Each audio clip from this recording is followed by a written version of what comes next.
Alive! It's alive! It's alive! Hello, everyone. What up, everybody? It's good to see you. Happy hump day. Happy hump day. Figured I'd jump in here a little bit early. As you can see, they're still on the blue screen. We can take a look at First Responders Media. You can see it's live over there at the border. And here they go. Mr. Spindler's already here. Look, fuck you. Ah, shit, yeah. Wednesday, October 4th, 2023. Let's get it. I'm Perfect Paul time. Krikorian, President of the Council, and I'm pleased to welcome everyone to our meeting. Today, public comment will be taken both in person in the Council chamber and Good morning, everybody. by What's up, Ed? teleconference. Charm? Madam Clerk, Donna? if you could please call the Wood? roll. Matt? Blumenfield, Mark, De Leon, DJ, Harris, C-Boy. Dawson, Hernandez, Hutt, Dordashian. What up, Krikorian, Dordashian? He's Dean, in the Acosta, house. The Padilla, Dordashian Clark, is Price, here. Rahman, What's up, Russell? Rodriguez, Soto Martinez, What's up, Neon? Jaslowski, Sarah? 11 members Angel? present and Tom? 4, Mr. President. Very good. Sunday? Thank you. Al? First order Tommy? of business. Killer? Approval Miranda? of the minutes Good to see you guys. of October Wait. 3rd, Hi, Terry. 2023. Good morning. Councilmember Rodriguez moves. Councilmember Harris Hi, Dawson Christina. seconds. Next. Commendatory resolutions for approval. Councilmember Price moves. Councilmember Park seconds. Next. Let's What's up, run through the Buckshot? agenda, please. Good old buckshot. Yes, sir. Items 1 through 17 are items noticed for public hearing. Double-lot bug. The Thank you, Department Talvish. of Building and Safety recommends receiving stream tonight? and No. filing items 1, I don't stream 3, until Friday after 5, this. 12, and 13. And Can't as be on much every as day. liens It's have been it's not paid, fun and it's and not cool to be confirm on every day. liens for Trust me. items The fact that I'm 2, not on sometimes 4, is 6 better. through 11. You'll get 14 tired through of it. 17. You'll get bored. Items 18 through 28 are items which public hearings have been held. The committee report for item 28 has been submitted and Doesn't posted sound anything like online under Herbert. council file 23 Don't sound nothing like him. What are you talking about? 1028. Items 29 through 39 are items which public hearings have not been held. And finally, item 40 is a closed session item I don't know, considered by the kinda. Budget and Finance Innovation Committee, and 10 votes are required for consideration, sir. Very good. Thank you. Without objection, Right as you members, those asked. items are now You just before walked us. in. Do members have any items that they would like to call special? Councilmember Harris Dawson. Number 22 for an amendment. Very good. And is that amendment available yet? Yes. Okay. If the city attorney has it, if you could please read it into the record. Russell? Yes, Mr. President. So the motion reads that I move that item number 22 be amended to do the following. 1. Remove the following event. Bryanhurst Avenue, 4th of July celebration, Council District 8, in the amount of $2,000. And include the following new event. Rock the Block, Council District Rock 8, the in Block. the amount of $6,000. Rock the block. And is there a second? T, let's rock I the will block, second bro. that. Thank you very much. Councilmember Rodriguez. Yes, I'd like to that's your hold toy, item thank 29 you. for comments, please. That's why Jason bought it, so you can Okay, have thank one. you. Councilmember Price. Thank you, Mr. President. I'd like to recuse myself from item There he goes. 19 because my wife's employer has worked with a client listed in the item in the past, please. Very Item good. 19. Very good. Thank you. Any other specials, members? Any specials on the left?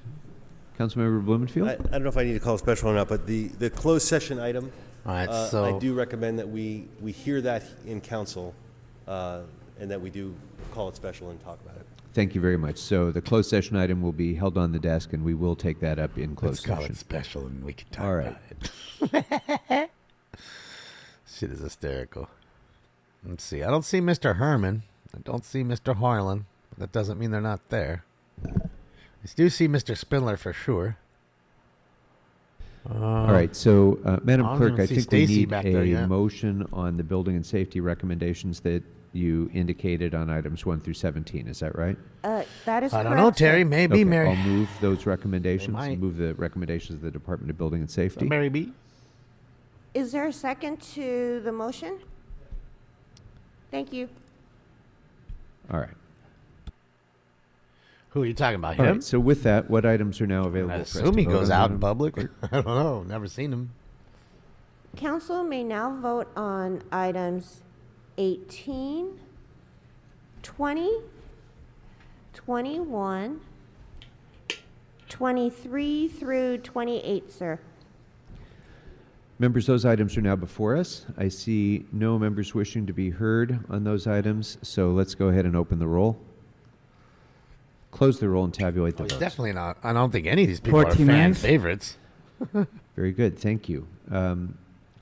So that brings us next to our presentations, and I'd like to invite Presentations, Councilmember Soto Martinez. That's in more than one. Who I think will be joined by Councilmember Lee and Councilmember Rahman for a very important presentation. Councilmember Soto Martinez. Aren't they all very important? I mean, you say it every time. I want him to say, well, they're going to present this shit that's not very important. Look at Spindler. Oh, look at him. I like him.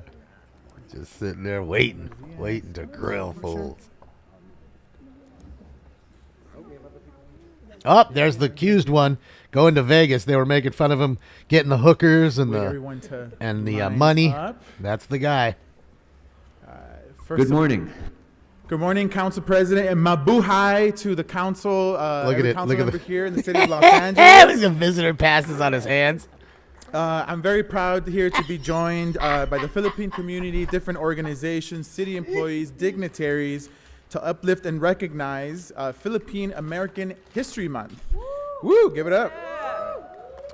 Now, I think it's important that we recognize, uplift, and celebrate the accomplishments, because oftentimes the Philippine community is erased from this history.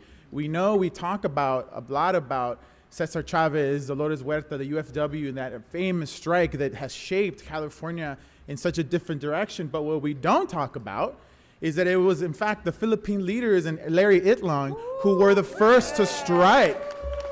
And it was Cesar Chavez and the UFW that joined them in solidarity. But that is something that has changed history in California and in the United States.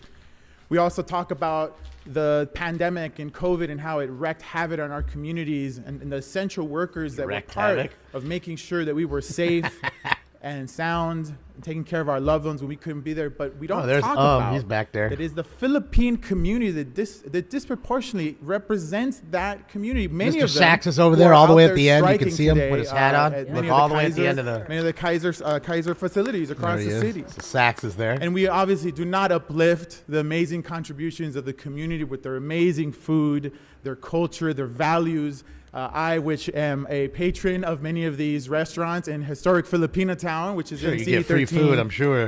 It's an amazing fabric of our society. So that's why it's important to uplift, recognize, and celebrate many of the contributions that the Philippine community make to the city of Los Angeles. And I could not be more proud to be with so many amazing folks. But first up, I'd like to bring the council member from the 12th District. What's up, DS? Councilmember Yeah. Don Lee. It sucks, man.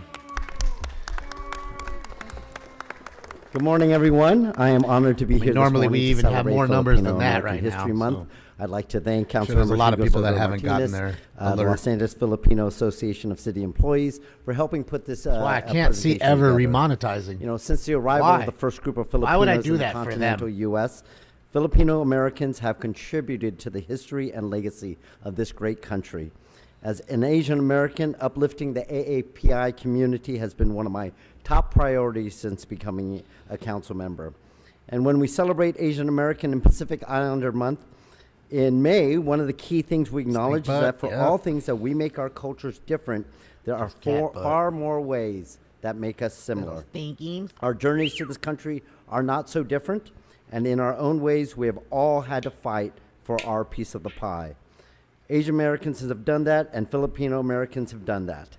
This month serves as an opportunity to not only uplift, but honor and appreciate the customs and traditions of the Filipinos culture. If you're even slightly familiar with the Filipino community, you already know that the culture is vibrant. I already had my breakfast. Food is Bacon and amazing, eggs and some and as juice. people, they are fierce, but also kind and compassionate. Let me conclude by once again sharing my appreciation to Councilmember Hugo Soto Martinez, the LA Face, Councilmember Rahman, Controller Kenneth Mejia, before doing right by Filipinos here in Los Angeles and throughout this country. I look forward to continue celebrating the diverse traditions and rich cultures of those who contribute to shaping the city in such a beautiful melting pot that Los Angeles is. Thank you, everyone. Thank you so much for your kind words, Councilmember Lee. Next up, I'd like to bring the council member from the 4th District, Councilmember Nithya Raman. Boo! Booing. Thank you so much to everyone who's here, honored guests, city staff, community members who are here to celebrate Filipino American History Month. We celebrate the Filipino American community in October because it marks the arrival of the first Filipinos in what is now Morro Bay. And while I don't have the honor of being Filipino myself, I do have the privilege of being the first Asian woman elected to the city council. And I continue to bear witness to the strong and beautiful connection between the South Asian and Southeast Asian and Asian American communities across this entire city. And I feel blessed, truly blessed. Yeah, your replacements are right there. That's where your replacements are. Remember, it doesn't happen every day. This isn't happening every day. We know that historic Filipino it's live at the town border is home to right a now, strong ladies and Filipino gentlemen. community, but there are Filipino Americans all over this city and this county and working at this city. Hundreds of them at this city. It's incredible. And it is clear that this is a community that has rich cultural vibrance across this region. Well, she is and that Asian. in thanks in large She's Indian. part to some of the individuals and organizations who are present here So today. Indians are Asian. And as we India revisit is an Asian. some of the historical achievements of Filipino technically, leaders she is Asian. and acknowledge the strong foundation they have laid, we also uplift the work of the leaders of today that continue to pave the way for a more equitable and vibrant future for this region. So thank you Continent's all for being huge, here. man. Thank you to Asia's my a big colleagues continent. in the city who are lifting up this day, and thank you to all of you in the community who came out today. It is so meaningful for me to be a part of this celebration. Thank you. Thank you so much, Councilmember Raman. You think she looks like next up, Selma I'd like to bring Hayek? a speaker that made No way. history last You year. look when he anything like became Selma the first Hayek. Asian American That to is hold not citywide Selma office. Hayek. And the first Philippine American to hold any elected office here in the city of Los Angeles. You might recognize his corgis from time to time, but I'd like to welcome and bring up our controller, Kenneth Mejia. Thank you, Baby Councilmember Soto Martinez. Mabuhay, everybody. When you, every October, just go up to people and be like, Mabuhay. That means greetings, a welcome hi. It's used in festive moments like today, especially when it comes to Filipino American History Month in October. So thank you to the Los Angeles Filipino Association of Employees, LaFace. Thank you to the Filipino Consulate for being here as well.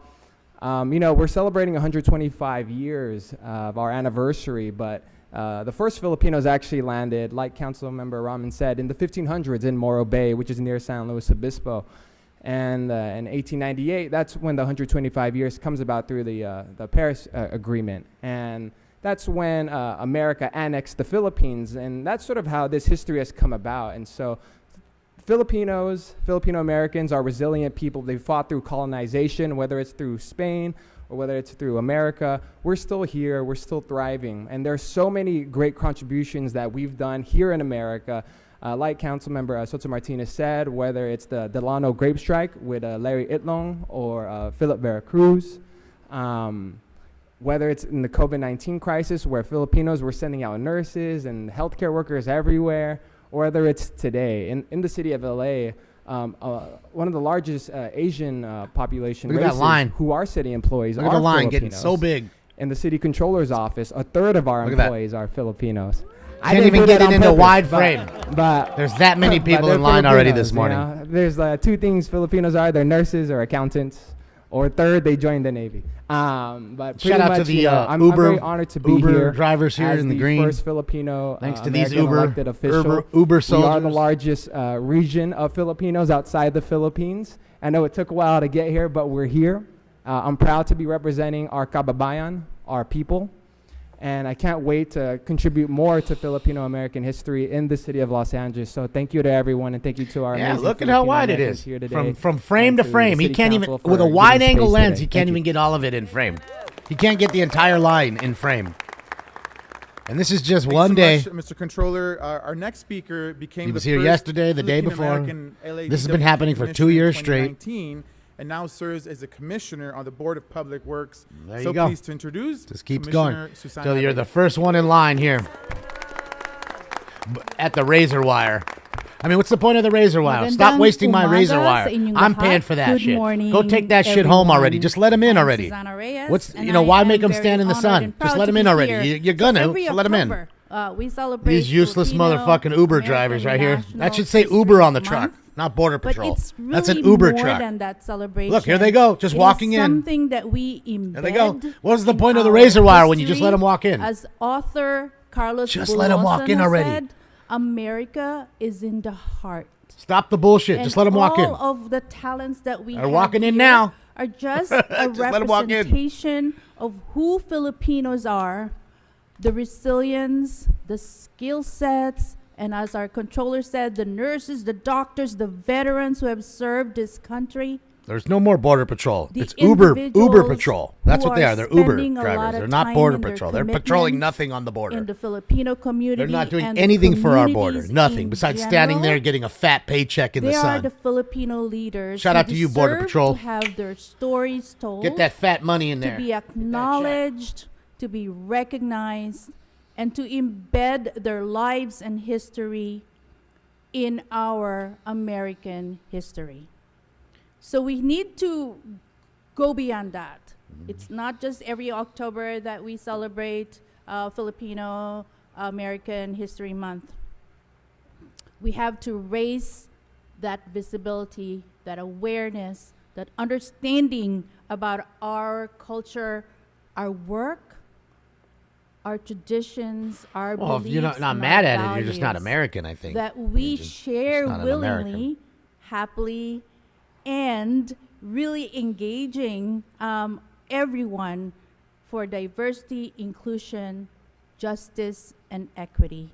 So People on don't want to go to behalf jail, of the Tam Board of Tam. Public We'd all have Works to stop paying and taxes behalf for that to of happen. LaFace, All of on us. behalf of All at the once. And that people wouldn't here happen. That you see who are That's why. representing us today.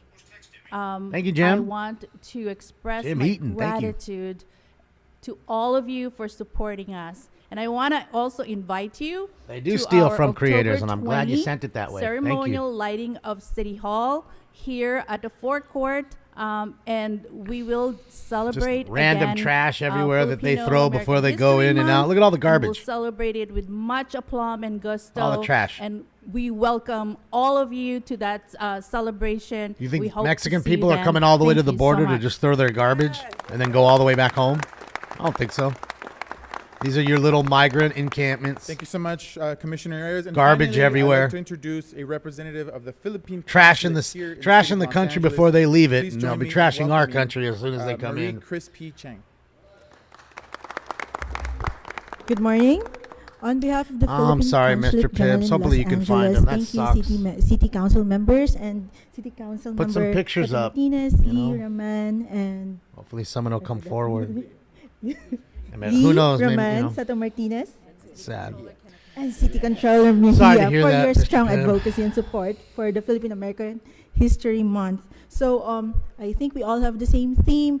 We have our undeniable contributions to the American society. You can see it everywhere, from the labor rights movement to the healthcare workers to our accountants, even to our actors. We are in LA, people, so we have creative workers everywhere. But yet sometimes we are so integrated into the American society that we feel we are not visible as a Filipino. Our Filipino identity is not that visible, even though we are the third largest Asian group in the U.S., right? So today and for the whole month of October, it is so heartwarming to see that our Filipino community deserve the recognition and spotlight that they so deserve. So thank you again, City Council members, for this recognition and for the support, and my congratulations to the Los Angeles Filipino Association of City Employees for all your contributions to the great city of LA. Have a good day, everyone. Mabuhay!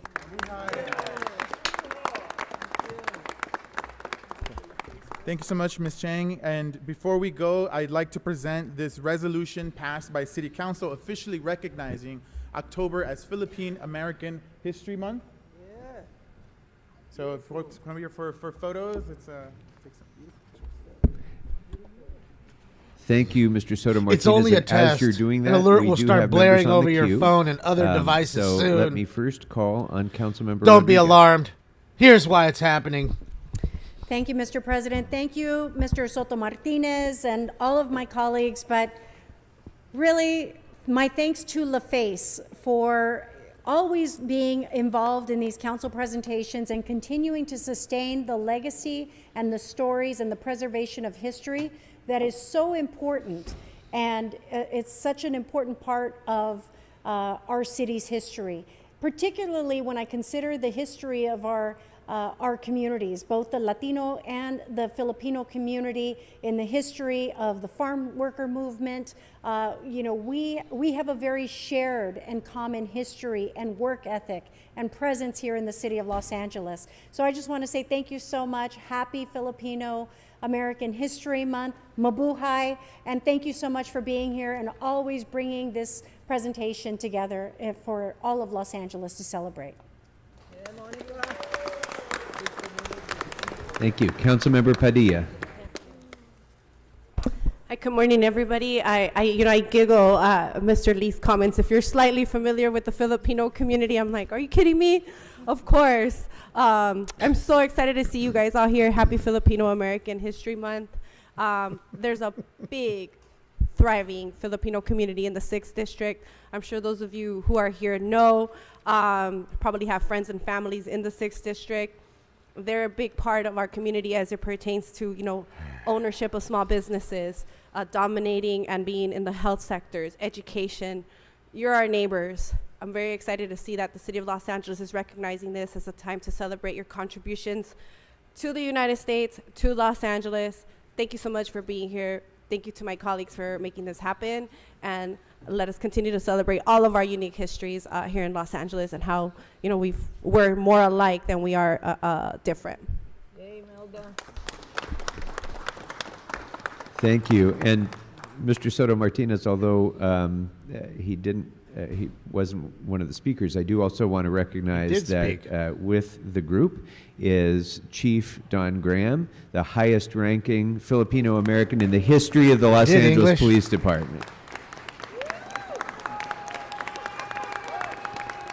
Council member, did you? Yeah, and to close us off today, let me give the last word to There's Stacy in the back. I see her. President of LaFace. We'll close us off, and then She we'll just go signed back up for pictures. Thank you. For public comment, so we have Stacy, we have we have Sachs, we have Spindler. I don't see Harlan or Mr. Herman morning. though. Honorable council members, Philippine Consul Marie Chris Cheng, I and like all the speakers shoulder pads, and distinguished guests. Star Wars-ish. My name is Janelle Para. I'm the president of the Los Angeles Filipino Association of City Employees, also known as LaFace, and the property manager for Bureau of Engineering. On behalf of the LaFace Board, advisors, and all our members, I would like to thank the City Council for commemorating Doesn't mean he's the not there yet, Kat. 2023 We'll see. Filipino American History Month. What are the You all Uber know drivers the running theme, for? Right? Our city Giving out free controller water mentioned to it, the Uber drivers? Is that what's and going on? each one of us living here in the United States has our own story of how we got here, where we are now in our lives, and where we want to be. But what unites us all is that same aspirations to move forward and onward to achieve the American dream. I don't see him. And LaFace There's Stacy. assists all city employees in accomplishing just that. LaFace fosters Kat. and embraces diversity and inclusion They do. by providing Diane. and conducting world-class training for exam preparations, creating social 7-Eleven networking cup. opportunities, Look at him, he's got a 7 and cup in there. creating cultural opportunities such as this event. I would like to acknowledge several Filipino American leaders and head of departments who came to support us today and celebrate with us. LaFace officers and advisors Ellen Linaak, Lindy Granados,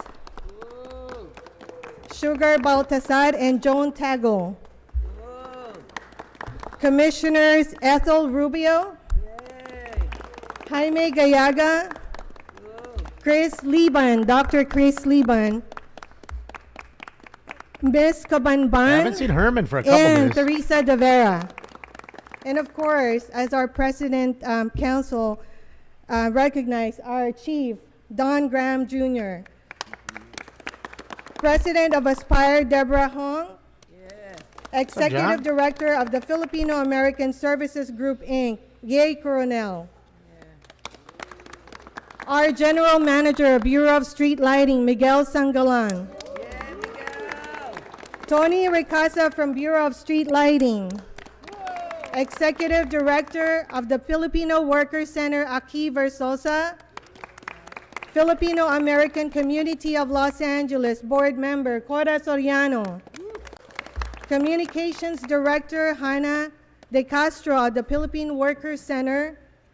And of course, everyone here and everyone watching live of this presentation, I thank you. On behalf of La Paz and more than 6,000 Filipino city employees serving the city, I am thankful to our mayor and the city council, especially to council members Hugo Soto Martinez, John Lee, and Nithya Raman for recognizing the 2023 Filipino American History Month. Special thanks to Nick Barnes Bautista, because without him, this will not be possible today. Mabuhay! We still have another presentation after this one, and I don't know how many speakers they've got. I would like to mention Miss Grace Barrios. First Vice President, Disability Commissioner. And everyone else that I did not mention. I truly appreciate everybody who came here today to celebrate with us with this event. Thank you.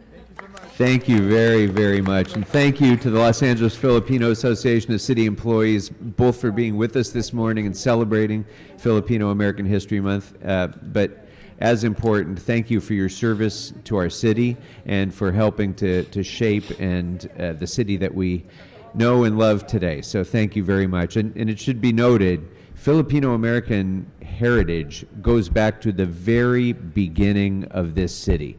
There were believed to be Filipinos on the De Anza expedition that passed through Los Angeles. The 12th founder of Los Angeles is believed to have been Filipino, so right from the very founder of Los Angeles, first moments of the Pueblo founders? of Los Angeles, I couldn't there figure has out been who found Filipino it first. presence here, and so we're grateful to you for all that you've done to build the city that we know today. Thank you very much.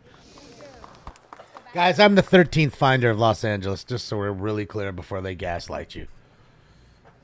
All right, so next up, I'd like to invite up Councilmember Rodriguez for a presentation honoring Latina Equal Pay Day. Councilmember Rodriguez. Latina Equal Pay Day?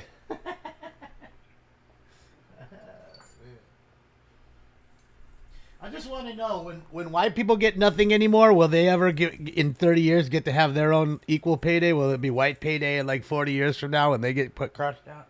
Just want to know.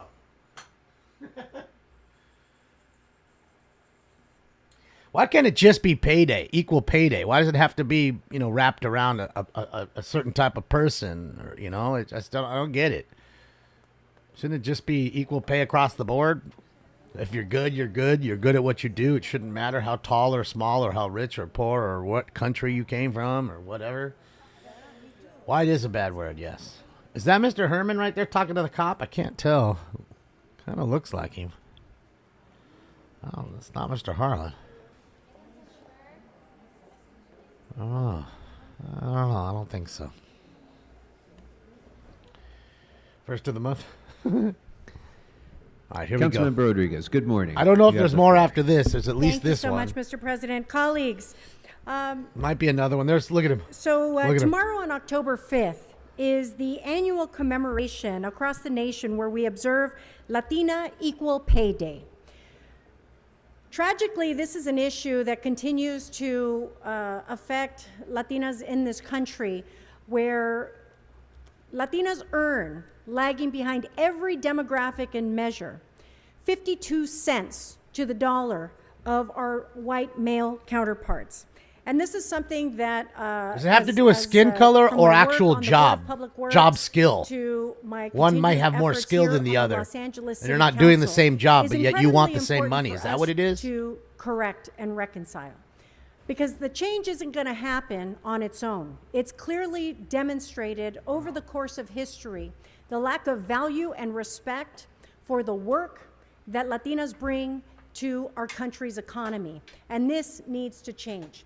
And sadly, what continues to be, remarkably present to me today is that historic lack of recognition, but the course correction that needs to be made. And I wanted to uplift a moment that just even transpired very recently that was featured and covered, and I want to thank the LA Times for covering it. But I want to thank the person involved in helping to uplift it. Because just recently, as the county was in the process of negotiating settlement terms, settlement agreement on the Alliance case with respect to the 3,000 mental health beds, it was identified in that process as they were funding the expenses associated, or the compensation rather, for the special master that would be assigned to that case. And Michelle Martinez, who has been the special master assigned to the case, just as she was assigned here in the city of to the city of Los Angeles case, she was accepting salary terms, compensation of $50,000. But what was being contractually proposed was that Judge Gandhi would be receiving compensation of $200,000 in the agreement that was negotiated for the county. And it was Judge Carter that intervened and said, absolutely not. Michelle Martinez should be compensated to the same degree that, or Judge Gandhi rather, should be, his compensation should be commensurate with what has been provided to Michelle Martinez as a special master, someone who has dedicated countless hours and sleepless nights to helping to assure the work goes forward seamlessly. And I wanted to uplift that moment for what Judge Carter did, because he called it paid discrimination and gender discrimination, and he was right on point. And I want to uplift that because it is an act like that, that even in the midst of what would otherwise go silent, and sadly in an environment where we have such tremendous power as women in this moment, that we must seize every opportunity to call those disparities out when they exist. And so I want to thank Judge Carter for that act, and I want to thank the LA Times for underscoring that, because this is why we continue to have an enablement of the financial disparities. Really quickly, guys, I just want to let you know from this point on, I identify as a Latina woman, so that way I can too get paid more. And especially Latinas who earn 52 cents to the dollar. As soon as they get their raise, I'm identifying as a Latina lady. Unless we have the allies that help to uplift and acknowledge. I want to see if they'll truly identify me as that. To thank Judge no, you Carter can't be that. You're a white applause. man. Well, wait a minute. I identify as a woman. I've got a vagina. Don't you see? And so now that I have that, I want to flip the script on them. I want to talk about the Latinas that have been at the forefront of this movement to help change that. I'm going to wait till she has a softball game, then I'm going to join the softball game and crush every pitch on her. Going back to some of the work that I did on the do a Board little of Public curtsy Works at the and end. even here on this council, is when we talk about women entrepreneurs, women often, particularly Latinas, are among the largest emerging group of entrepreneurs, because the traditional employment options have held Latinas back for so long that they often have to break out of their environments and become small business owners to be able to achieve pay equity and to be able to have that economic power fully realized. And so it's funny, the Latina chicks I know in school, if Latinas are unable again, to do a that, lot of them went and became something really nice. Lawyers, doctors, nurses, because they studied hard. They got paid great. The other ones didn't want to study. So we just give them the money too. Latinas will have that opportunity. Just because they're Latina women, do they deserve as much as the doctor? For their work. And so at this time, I want to give acknowledgement to the two individuals that I have with us to about the celebrate individual's this today. work ethic, Monica Ramirez, not their fucking is the skin founder and color, president not of their Justice vagina, for not their Migrant cock. Women. She is the author of Dear Sisters, Letter in Support and Solidarity of Latina Farm Workers, which was a moment that went viral and helped to spark the Time's Up movement.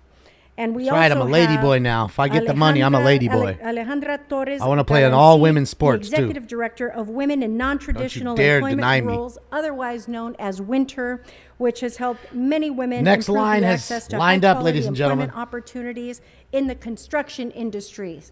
And so I am so proud to have these two women joining us here today, but we do have a video that I would like to have played before we continue. I'd like to know what they're doing in the construction industry, too. I really would.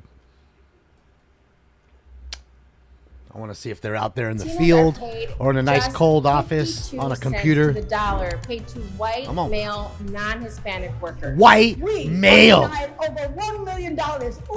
El Diablo Blanco. Over the course of our 40-year careers. According to the National Partnership for Women and Families, El if Diablo the Blanco. national wage gap were eliminated, a typical Latina working in the United States would have enough money to pay for approximately 38 months of food, nearly 33 more months of childcare. 6 semesters or 3 years of tuition and fees for a 4-year public university, or the full cost of tuition and fees for a 2-year college, more than 22 months of rent. This is not only a problem for Latinas in the workplace. This is a problem for families and our greater economy when you consider the representation of the Latina Yeah, just more white male hate, white hate. We are being shortchanged, and this has devastating consequences for us and our families. Just more white And hate. It doesn't add up because paying Latinas poorly hurts the overall economy. It also doesn't make sense. You couldn't just say you wanted more money. It's just, growing I number guess of it has to be entrepreneurs about in the US. white man getting more Imagine money. how many more businesses just we don't could want more create, money. how many more jobs we could create if we were paid fairly. all political leaders and employers must take immediate action to close the pay gap. You hear that? They must take immediate action. That was a demand, not an ask. That was a Together, demand. We say, fire. We demand more for ourselves, our families, Demand. and for our entire country. Join the movement for hashtag Latina Equal Pay. It's long past time. Girl, I'm willing to look just at you. I guarantee you didn't study grade school. I could just see it with the missing teeth and everything else. Your Latina counterpart makes more than you Thank because so she much. And so, studied more than colleagues, you did. I am pleased and She honored applied to be herself joined more by than you these did. That's why you don't get as much as incredibly her dynamic women that have or the been white such a male force in counterpart, helping maybe. to level the I playing assure you, field, it isn't because of his finally dick. get Latinas into Because again, like they say, ladies and gentlemen, if it was all about paying women less, why would employers hire men at all? Why wouldn't you just hire everybody a woman and pay them less? Why wouldn't you? being respected. Be smart. Just hire women and pay them less. Sadly, Right? it has continued to lag. It's gotta be but a difference it is there. not Think about it. without this incredible effort that we continue to forge a path forward and create that space and be unapologetic about speaking. Just truth to sad, you power know? You can about ask how for a we must raise change it. without having to We will not involve be another silent. person. This movement Could have is just about asked for the raise. It continuing had nothing to bring do with on white male allies counterparts. Like the Judge Carter example, that Just will get a continue raise. to make that space and speak honestly about what needs That's to it. change. But there will not be any shrinking of our community to demand what we rightfully deserve, and that is equal pay. And there is no longer space to sit silent in this. And so I'm really grateful for the two Latinas that we're honoring today. Again, Monica Ramirez, a longtime national advocate, organizer, and attorney fighting to eliminate gender-based violence and secure gender equity for more than 2 decades. And so it is with great pride that I introduce to you today, Monica Ramirez. No, they haven't let anybody talk yet. They're still busy honoring these folks, and I think there might be one more. I don't know. This group here. Thank you so much, Not Councilwoman sure. Rodriguez. It's really an honor to be here. Thank you to the entire council. And I'd like to start by saying that we are here today to honor the power and the many contributions of Latinas across our country who are working hard in every single industry and every single sector. And while we're talking about an immense gap that confronts us as Latina workers, we have to uplift the power. Because irrespective of this gap, the fact that we're being shortchanged, we have still managed to create incredible businesses. We still contribute in incredible ways across all these industries and sectors, and so we have to name that. But we also have to talk about the fact that this wage gap, the pay gap that we're experiencing, is having devastating consequences. You heard in the video how many more months rent, how many more months of tuition and childcare, all the things that we could be paying if we were paid as we should be. And what we need to talk about is that the wage gap doesn't matter just anymore, affect right, the Justin? individual Latina worker. Sad deal. It has an impact on our It's all entire about race and family. gender. You know, I have a 10-year-old son, and when I think about my 10-year-old son, and I think about inheritance in this nation, the reality for Latinx children across our country is they are Latinx. inheriting the pay gap that Latina workers across this country are suffering day to day. Our children will inherit that generational gap because of the monies that we are not being paid. And so I think that in addition to naming this average, and I'm grateful that you used the average, because for the first time last year, we were able to change the way that the gap calculation was calculated to finally include the experience of part-time, seasonal, migratory, and other workers. Previously, it was only focused on the full-time gap. But it's important that we make sure that we include the overall average of all earnings for all working Latinas, because otherwise we would be making some Latinas, in fact, millions of Latinas and working women invisible. When the gap calculation was changed, because of that change, we're now better able to understand the reality of 27 million working women across this nation who we didn't previously had a full picture into the wage gap. But we have to talk about the full-time earnings as well. So it's 52 cents for the average working Latina. It is 57 cents for full-time working Latinas. That means Latinas who are working at least 35 hours a week for 50 to 52 weeks out of the year. But I want to put a fine point on this, because 57 cents is the national average. And here in California, California as a state is actually at the bottom when it comes to the gap. Thanks to our friends at the Institution for Women's Research and Policy, they've provided us with the state-by-state breakdown, and full-time working Latinas in California are being paid just 56 cents to the dollar, so less than the national average. And when we break that data down further and start to look at the experiences of immigrant Latinas and other Latinas, we understand that the gap is far larger. In fact, for the average immigrant Latina or foreign-born Latina in our country, the gap is 46 cents to the dollar. So more than half. We have to take urgent action, and I'm proud to have been part of this work now over many years. We started what is the National Latina Equal Pay Campaign with our first big public actions in 2015, and we have been continuing to build power and to gather people by marching, by having educational summits, by going to Congress, by meeting with political bodies like yours to say that enough is enough. And it's done nothing for you. We should be paid the full dollar. We do not That's work why you're half still as here hard. asking, We do not right? work half as long. We are not worked half as much, and therefore we should be paid the full dollar for every single hour worked. Thank you so much for your commitment to this issue. I'm proud to be here among all of you and with all of our hermanas across the country who are raising our voices and fighting for change. Thank you so much, Monica. And, you know, sometimes it just takes a couple of Monicas, right? So I now would like to introduce a longtime friend, someone that while I was serving on the Board of Public Works, I became very familiar with, because she has helped to bridge the divide in women working in non-traditional employment roles through the work of Winter, and helping to ensure that Latinas also have access to those really incredible quality middle-class jobs in construction trades, making this space available. I had the pleasure of visiting the training site. Gosh, it must have been about it was at least 10 years ago now when I went.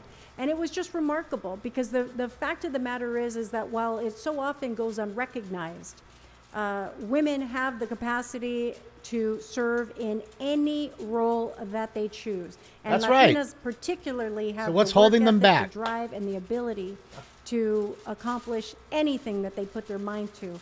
We just want to be paid equally for it. And so with that, it is my great pleasure to introduce Alejandra Torres Galancit, the Executive Director of Women in Non-Traditional Employment Roles. Thank you. I'm so honored to be standing here today to receive this commendation. Thank you so much, Councilmember Rodriguez, for nominating me and for your commitment to Los Pray for Angeles. California. California's long gone. Serving Los No Angeles praying women for has it. been my joy and my privilege. It's California X now. That I'm grateful for every single day. To be able to humbly be recognized for something that I love to do and for something that I do not do alone. We do train women, specifically this agency was How do Asians survive? I don't know. You'd have to ask serve them. women of color to really make a change in how women work in union construction specifically.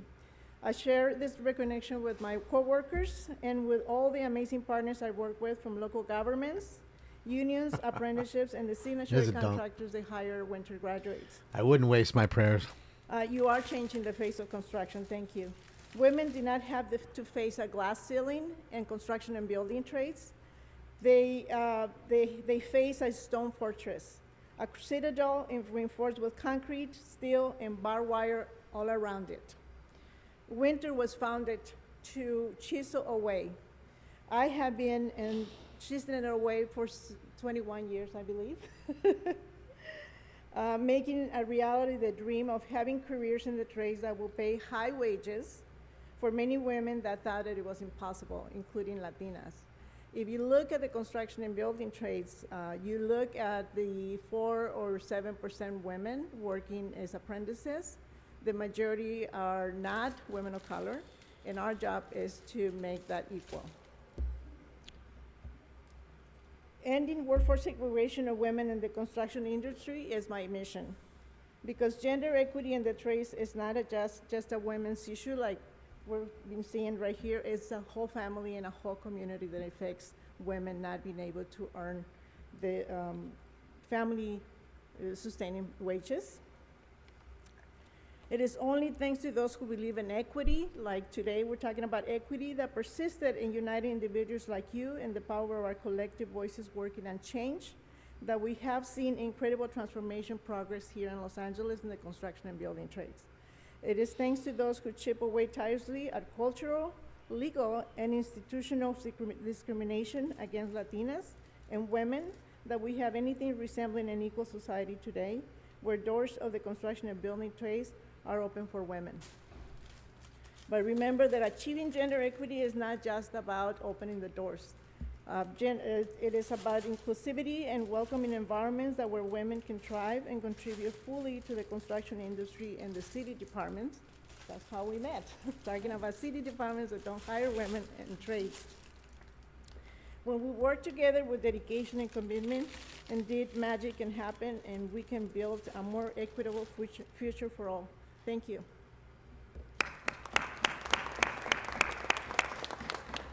Did you bring a new Thank puppet? you, No, it's the same Alejandra. one. And so, colleagues, you know, I'm standing here with a bunch of poderistas, women that know that together we are unstoppable. But we also need allies that work with intention to ensure that we can finally close this gap in how Latinos are valued in all forms, whether it's in leadership, whether it's in pay equity, in every form. It requires allyship to ensure that we never leave anyone behind. And so it is with that, colleagues, that I want to thank these incredible, remarkable women for their continued work, and the allies that stand up, even in the face of some of the most difficult circumstances, to call it out, that when you see it, you got to speak up and speak out against it, take a firm position against it, regardless of whoever is in leadership, to be unapologetic, to point out where these circumstances exist. How come she didn't point out when her buddy, her coworker, who sits right next to her, who is Latino, last name De Leon, she didn't say a fucking thing other than, we shouldn't have these people here, but we're going to keep them here, and that's that, and now we're quiet. Now we're going to gaslight you about how racist you are for not giving us the right amount of money. She straight gaslighted you about not speaking up when you see shit. She's right next to the shit. And she ain't said a fucking word. You gaslighting cunt. Wrap that shit up, bitch. Monacow. because that is what this moment calls for. Dale, way! Continue to endure and lag behind every other measurable demographic. It is incumbent upon each of us and at every level of leadership to be able to speak unapologetically Fake as it about comes. and change it for future generations to come. And so with that, I Gaslit wanna say the thank shit you out to of these you right remarkable there. women. Talking And about when please, you see colleagues, if something, you'll say join me in something. giving them a round of applause. She sees a whole lot, ain't said nothing. Thank Been you, on Councilmember tape. Rodriguez. The other And I two would like to cowards call on left, Councilmember who were, Rahman. by the way, Latino too, Councilmember Rahman. because they were Followed by self-hating Councilmember Latinos. Hernandez. I just, I wanted to take Let's this let's moment. make that Thank really you, clear. Councilmember This wasn't a Rodriguez, white for man. bringing this These weren't white presentation people today. It's talking so about blacks and incredibly Latinos and Asians. You It was are asking Latino us, people talking about Latinos, to speak blacks, up on whites, behalf of gays, Latino women and young the black inequities that kids. Latino workers are facing. Listen to And the I just tapes. They're wanted to 20 say minutes that, long. You can find them I had the yourself. opportunity to work with Monica Ramirez and Okay. Olga Segura during Just my more time at gaslighting. Time's This Up. bitch is such a And I wanted to say gaslighter. thank you so much for Well, she bringing was the these two one incredible propping up forces that homeless encampment in the council person's floor house for that they finally had to recognizing their work. pressure her to And get I rid wanted of. to just share She's a with everybody here, I gaslighting don't know if you bitch. followed during the Me Too movement. Telling you, bro. What Monica's leadership provided to that moment, and you mentioned. Say this goodbye, briefly in Enrico. remarks, Councilmember. Say I just wanted goodbye. to lift it up again. Say and say talk goodbye to really everybody about in the chat room. How I'm meaningful gonna allow you was that. Just say goodbye when real the quick. Weinstein Put it in the chat room. stories Say were goodbye. coming out, those horrific incidents of sexual assault were coming out. give in you the a minute. entertainment industry. Monica and the Alianza Nacional de Campesinas wrote a letter to women in the entertainment industry. 700,000 farm worker women wrote to women in the entertainment Say industry goodbye. and said, we live in very different worlds, we work in watching. very different contexts. And they didn't say, your stories exclude us. They said, we see you. And we share your pain because we face those same burdens as well. And it was that act No of guts, huh? empathy and lifting each other up that I think really exploded this moment into an international moment of solidarity for women who are facing unsafe conditions in the workplace. So the exact thing that you're asking us to do today, Councilmember Rodriguez, lifting up Latino women's issues. Adios. Monica Ramirez facilitated that in her role. We'll make a new account. And really, it was such a meaningful moment for me personally. I remember reading the letter and just being in awe of their bravery and their willingness to stand with entertainment industry workers. And then I had the honor of working with both Olga and Monica in that role at Time's Up. Yeah, I'm and sorry, I'm just so Stephen. grateful It's that- not me. It's that you them. made the They have space for these- them to be here Everybody's today got to and be talk honored. every So time. thank you There's so much for 19 your people leadership, in. and thank you to both of You you, know, and there's all never of a you here presentation today where for it's your just work one and leadership person. on these Maybe issues. Fernando It's Valenzuela, but even incredibly then, meaningful, 17 of and them all this wanted to council talk stands because with it's you, so Fernando thank you all. Valenzuela. Thank You you. know? Councilmember Hernandez, followed by Councilmember Padilla. Thank you, Council President. Thank you so much, Councilmember Rodriguez, for bringing this presentation forward, for uplifting these phenomenal women who have been doing the work for decades to build a pathway for equitable economic opportunities for Latina women. I hear your call in the labor that we have to do to stand strong in that, to advocate for that, to create more pathways. And I'm just grateful that we have an example like you of your fierceness, of your leadership doing that. So I appreciate you and appreciate everybody here that's been recognized. And please continue to do the work. We have to keep building those pipelines of Latinas to be leaders in this space so that we can break this 52-cent cycle, 46-cent cycle. It's unfortunate, especially when not only are they having to go to work, but like my mom, having to go to work, having to take care of the home, having to feed the kids, having to do, like, we just ask so much of a lot of our, homemakers and home caretakers, and also the workers who have to come home and do that, but people should get paid what they deserve, and that's the full dollar. But again, Every dollar. people choose to have Thank you, families Councilmember too. Rodriguez. Thank you all Let's for be being honest here with today that. and for uplifting I this chose issue not that to have a kid. it's good for Why? all of us to Because I be couldn't ready. afford myself. I could barely afford Taco Bell for my Thank you. motherfucking self. Councilmember So Padilla, for me to followed bring by a kid into this world would just be selfish on my end. Okay? And that's the way I always looked at it. And still to this day, and now I'm too old to have kids, so it don't matter Getting started is anyways. always the hardest part for me when I'm talking on this microphone in this building. So people choose to I have want to start by kids. thanking Monica for bringing Some this people choose to subject have our 10 attention. kids. Latina worker. Look at Equity Day Octomom. is something that we need to continue to be talking Right, look at about. the Octomom. She had And 8 so kids, I know right? Some of these leaders from my time Come on now. the Women and Girls She chose to Initiative, have those myself, fucking kids. And I thank you for the work that you do and the messages that you Don't tell me, elevate oh, well, and she has the to work hard. Well, she intentionality chose to of fucking elevating, get nutted up in Latinas 8 in the motherfucking workforce. times. You know, but I also wanted to say That was a lot of work, I just kind of too. want to highlight two of the things that were brought up today. Fuck outta We need here. allies in closing this gap and in having this conversation. And in having this conversation not just for Latinas but for all women in the workforce. My mom still works hard I hope to this everybody's fucking listening day. That we need your help in order to close this, because in the process, what we're also trying to do is make sure that women, when they know that they are irreplaceable in their work site. One thing I've such never as seen my mom for is beg anybody, over especially 30 not a years, city my council mom for was the money. one worker who really held up and was the glue of a manufacturing site. And she never made more than minimum wage. And when her daughter was part of raising the minimum wage to $15, she didn't want to leave work because she had never made that much money. So kind of stretched her out for a couple additional years to make something that allowed her to survive in Los Angeles. And better, right? better But, life choices would help you out. I think the main thing Get is a you house also have to- before you have start to having learn how to kids. negotiate. If you are the irreplaceable That one, helps. know your worth, talk about it, get that money, because they're not going to make their return on investment without you. So to all the Latinas and all the women out there, know your worth, learn how to negotiate, and get that money. Thank you so much. SL, you know, thank you. Because it's all about Councilmember that Hyde. money. Isn't Thank you, the Mr. money the Chair. root of all evil? Thank you, Isn't that what church says? That money is the root of all evil?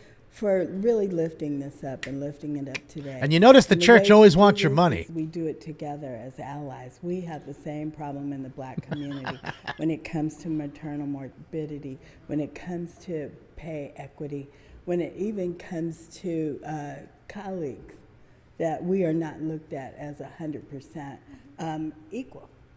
And so I'm here to be an ally, to shout and sing that, you know, we deserve better. And thank you for bringing this up. And thank you for bringing up the ally piece, Councilwoman Padilla. I'm just being because honest, that you know, is Diaz, and I don't what mean it to takes, offend all of anybody. us to work together. I know a lot of for Latina equity ladies and that I went to school with. Some were dumbasses, didn't do shit like me in school, fucked around all day. Thank you. And to And then close, some colleagues, really again, applied I will just themselves say and I really wanna made thank you, great ladies, careers. for your And those remarks would and your never support. be caught right here begging for just money remember that or this equity moment is not to just because be they're busy. celebrating They today got and the with, equity because they acknowledging the work of studied these for it. incredible And it women, wasn't because but they to were remember Latino. that It was our because work they ensues applied each themselves. and They just every happened day, to be and Latino. To never disparage the leadership, the contributions, and the continued work Just that say, lies ahead. I went to a school, Because allyship Fairfax doesn't High. just You show look it on a up. one day that we're Goddamn honoring melting pot. There individuals that have ain't put one. themselves out there to lead this There's work. everybody. Russians, Honoring them blacks, means whites, showing up every for kind of them Asian every under the other sun. day after that. Thank you Okay? very much. Filipinos. Thank you very much, Councilman Rodriguez. Everybody in the school that I went to. All right. It was, and I hate to break it to you. It certainly wasn't. It's not a private school. Before we do that, It's LAUSD garbage. In about I'd be ashamed to go there now. I feel bad for the kids that have to go there now because of for all this forced bullshit, masks and forced vaccinations and forced gay LGBTQ hour. With that, Madam Clerk, all that other bullshit. Instead of just fucking learning, just come in and learn. Mr. President. Read. As indicated on the Let's do agenda, arithmetic. members of the public No. wishing to offer public comment should call. Want to call in right there? Voice your opinion 254 about what was just said. 5252 Right and there. use meeting ID number 160. Or you can call in and just call me dirty names. Press pound again when prompted for participation. We got how many people last week? I know it was at Once least admitted one, to the maybe meeting, two. press star Said 9 bad to stuff. request Shout to out to speak. Jason and When Brock. it They're is always your helping turn me to out. speak, an automated Zoom voice will ask you to press One of these star days, 6 Calamity to Girl's unmute. getting in. I just know it. Again, call 669 254. She's gonna give him a piece of her mind. Use meeting ID number 160-535-8466. Press pound. Press pound again when prompted for participant those ID. folks that aren't getting it, Once admitted to the meeting, it press is what it star is. 9 to request You know to what? speak. When What it I is- did is I want to do this. Instead of turning my phone off, I've turned the ringer off and the ringer all the way down. I want to see if it still rings. This is a test for me to test them. You know what I mean? Which of the agenda items you would like to speak on. See if my and shit slash still or goes off. Whether you would like No to ringer. provide Shit's general on public silent. comment. You will have 1 Let's minute see. per item. up to 3 See if it minutes vibrates. total for the items open for public comment, and 1 minute for general public comment if you wish. Please speak to the items before beginning general public comment. It'll vibrate. We will It'll tell ring you when your still. time Well, is up. that's what I'm saying. We're gonna see, right? When speaking Will it on do the both? agenda items, you must be on topic. And if it does both, that's pretty Our goal is wild. to get through as many speakers as we can. If you are not on topic, or if we cannot tell whether you are on topic, you will get one brief Well, I've warning already done the from me Amber or the Alert president. stuff. That shit's already At off. I that don't get no point, Amber you need Alerts to on my phone. immediately and clearly get on topic. If you do We'll not see. do so, or if you again stray off topic, The you will emergency forfeit settings? the rest Where's of your that? In speaking settings? time, and we will move on to the next speaker. Oh, I only got 5 minutes. The items open for public comment the hell's emergency are 1 settings? through 17, 22, Emergency SOS? and 29 through 39. You may, of course, speak to any of the other items or anything it. else under the city's subject matter jurisdiction during your 1 minute of general public comment. For members of the public calling in, when it is your turn to speak, an automated message from Zoom will prompt you to press *6 to unmute yourself. Notifications? If you do not do so, council staff will prompt you once more. At All that my point, notifications you need are off. to immediately unmute yourself, or Except for unfortunately, Siri, you but I will don't even forfeit your use that. time and we will move on to the next caller.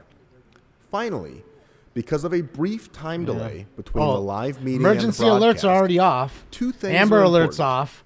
Public First, safety alerts off. While waiting for Tests your turn are to off. speak, please keep an ear Yeah, to the right. phone so you know when real time when it is your turn to press My *6 shit's been off. to I unmute. told you, one Amber alert Second, went off one day, if and that you are was listening it. to the I meeting was done. on other devices, I don't care. please turn down the volume I didn't on know. those What's the devices odds of me seeing? I can win the immediately when it lotto is your before turn seeing to that speak. person. Between on the, the fucking road. time delay Get outta and here. feedback, it will cause a great deal of confusion if you continue to listen on those other Well, devices. we're gonna see right now. Dr. Memes, we'll All see right, in what? Thank you. I'm It's gonna 5 call minutes, right? a number of 11:20. You names. guys As I said. call your name, please move to the left-hand All right, here we side- go, your guys. left-hand Public side of comment. the Here we go. chambers. Finally, you the don't need to gaslighting's speak in the over. order that I call, but please don't go to And the shout aisle out to until I all the call your ladies name so who we don't have studied and too much applied crowding themselves there. in school and weren't So I'm gonna call dumbasses and Heather got great Wilson, careers and Megan Kelly, made Matthew something great of Casanova, themselves. They Patty took Schenker, nothing and they made it Stacey into Cigar something. Bollinger. All by themselves. It wasn't it wasn't God. It wasn't anybody else. They studied. They applied themselves. They worked hard. And now they don't have to beg for equality because they get it. Good morning, every council day. members and staff. Shout out I to live you, in ladies. Council District 1. My name is Heather Wilson, and I'm making general public comment. Okay, so you have 1 minute for general public comment. Thank you. In order to break someone's spine so hard that they become paralyzed, you need high velocity, high impact, massive trauma. In humans, for example, this could be caused by a motorcycle crash or falling off the roof.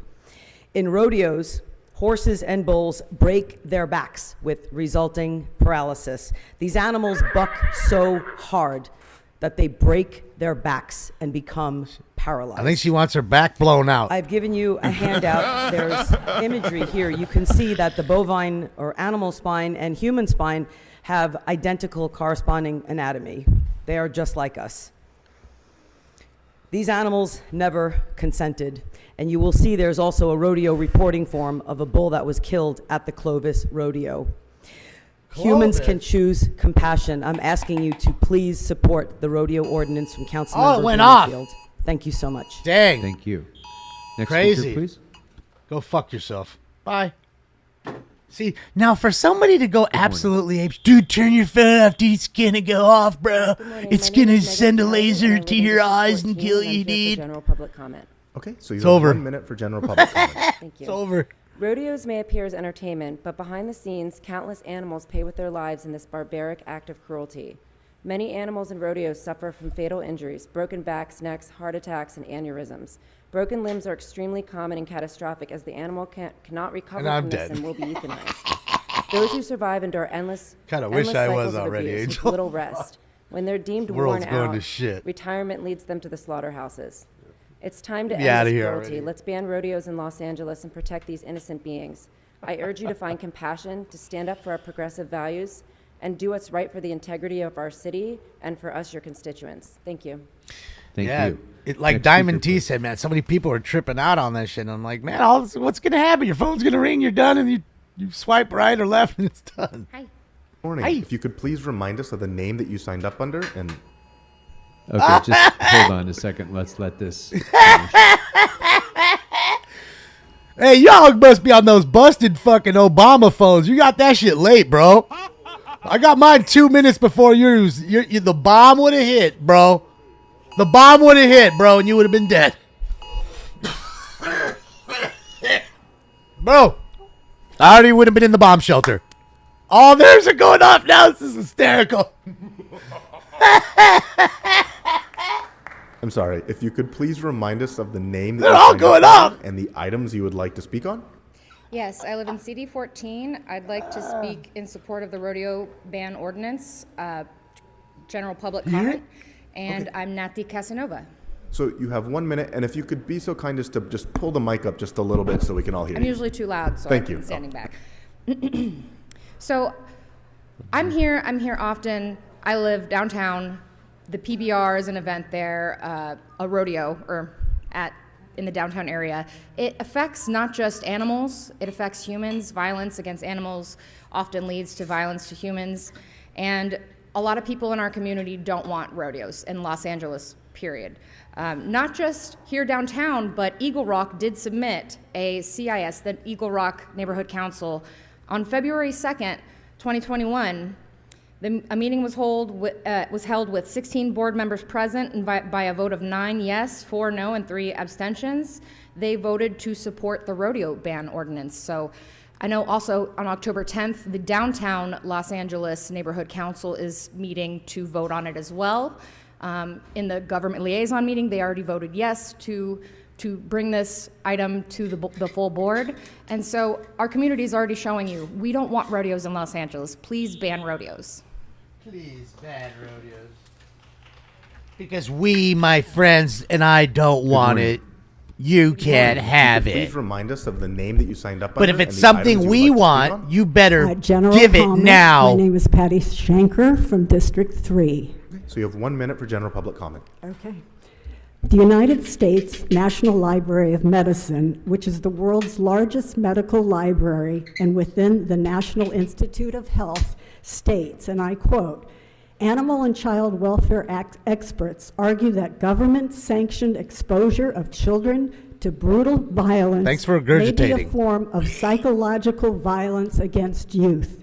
Hence, if governments choose to condone, be complicit in, or ignore this violence exposure, despite having knowledge of the dire psychological and social consequences of youth exposed to this cruelty, it can be argued that their actions or inactions constitute a violation of human rights. Like when you In force other kids words, it to is take your vaccines responsibility that weren't vaccines? here, as a governmental agency, to prevent children from being exposed to violence. Please support the ban on rodeos. Thank you. Thank you. What an idiot moron.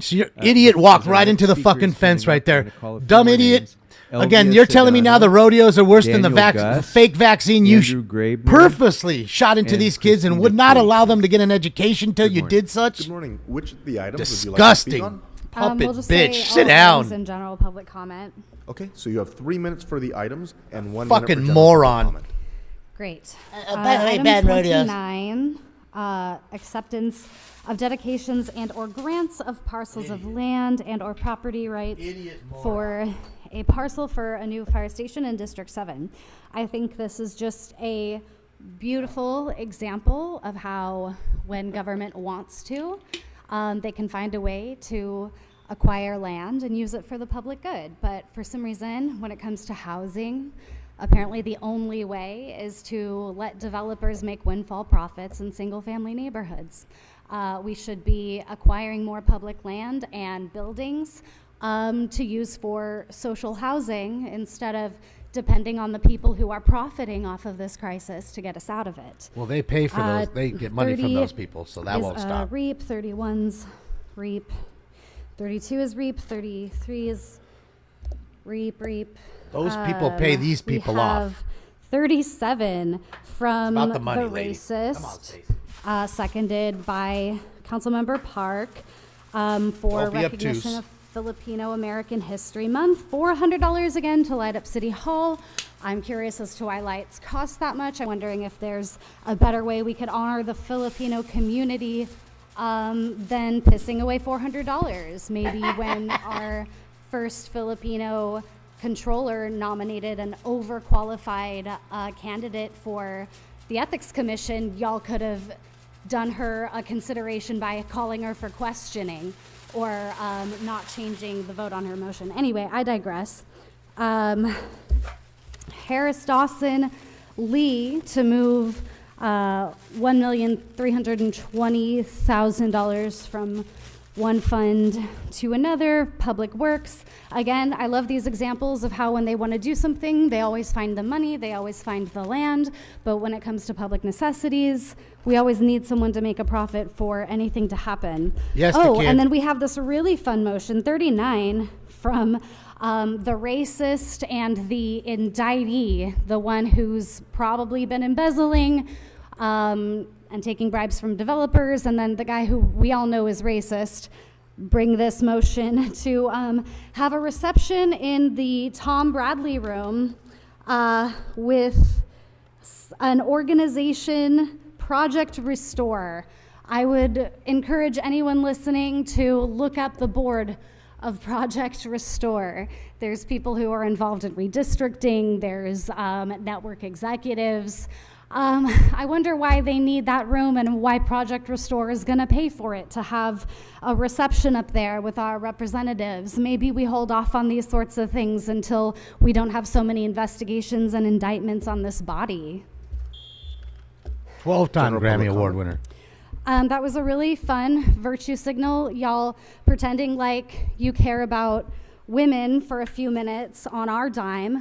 Maybe instead of asking why women make less money in the workforce than men on average, we could also, throw this out there. Why do they shoulder so much of the burden of unpaid domestic labor that is necessary for our society to function? Are y'all interested in a UBI for people who take care of their homes and their families? Or are you just interested in maintaining the workforce that serves the capitalist machine? What about predatory business models, also known as affiliate marketing, also known as independent contractors, also known as MLMs? We don't need to negotiate. We should just have transparency in how much people are making. Kevin got off the hook today because I rambled on. That shit pissed me off. Fuck you, Kevin. Thank you. Next speaker, please. See? I love it. She called that shit out because she saw the gaslighting they were doing, pretending they cared about the ladies. If you could please remind us of the name I gotta you give her signed my up under vote, and the man. items Much you as would she like may to not speak on. like it. Elvia Sedano, general public comment. Okay, so you have 1 minute for general public comment. Look at Spindler. From the rodeo reporting form on April 15, 2023, documents a female horse, bareback bucking horse. Under She or bucked over so 20. hard she fell Under on or her over back 20. and Get it in broke now. it. On the physical examination following the injury indicated complete lack of sensation and movement of hind legs, Under. tail and pelvic muscles. The form states she was humanely euthanized, but there is nothing humane about what she was put through. Do you council members agree that hurting these animals is not right? I am asking to please support the rodeo ordinance and let's stop hurting animals. Thank you. Thank you. I think the majority are saying over. There's quite a few unders, though. There's quite a few of you Next going speaker, under. So please. I'm going to say it's like 60-40 Good split. morning.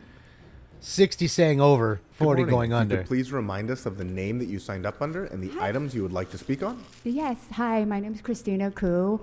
I am from District 5 and I'm speaking on public comment. Okay, so you have 1 minute for general public comment. Okay, here I go. Hello, so my name is Christina Koo. I'm a founding member of the Democrats for the Protection of Animals, an official charter club within the Los Angeles County Democratic Party. I'm here to urge you to please ban rodeos in Los Angeles. Our mission is to increase more members of the public, voting members, and get them active in promoting of humane treatment of animals by supporting animal rights legislation, governmental policy, and increasing public awareness of animal protection issues at the city, county, state, and federal levels. So our group, we have very impressive advisory council, including Rep. Tony Cardenas, Rep. Ted Lieu, California Senator Henry Stern. And we do endorse many of the city council members who want to a ban on rodeos. And the federal animal welfare exempts rodeos from protection it provides to animals. The states exempt rodeos from their anti-cruelty statutes, while other states defer to Professional Rodeo Cowboys Association regulations. But we need help. That's why we're here. We need your help with this. Thank you. Thank you very much. As our next speaker is coming up, I'm going to call a few more names. Arnold Sachs. Ooh. Herman. Ooh. And I don't know, somebody signed Herman's up, Dan. I don't know if that's Mr. Gus or not, but DanielGus.com. if there's somebody else named Dan, you can come on up too. Mr. Graber, good morning. 37, 38, 39, and general comment. Okay, so you have 3 minutes for the items and 1 minute for general public comment. Please begin with the items. All right, 37 is a motion to light up City Hall for Filipino American History Month from Kevin De Leon and Officer Tracy. It seems like there are some better things you could do to help Filipino Americans than just lighting up City Hall. That's all you ever do because you don't actually intend to do anything to help people or to actually do anything good or anything. You just light up City Hall and you post on Twitter or whatever the heck it's called now that you're lighting up City Hall.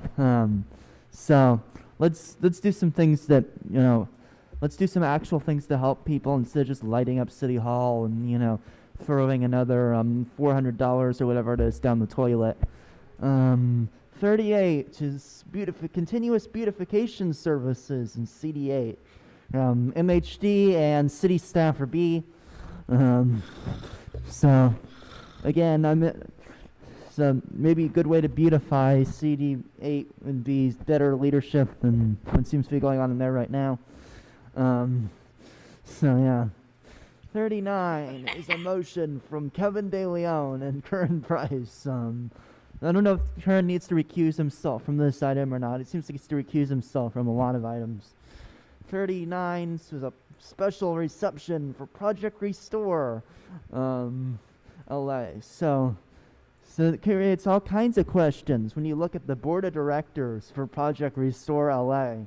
You have Kevin James, I believe is the same guy who ran for city attorney last year, the really conservative far-right guy or whatever.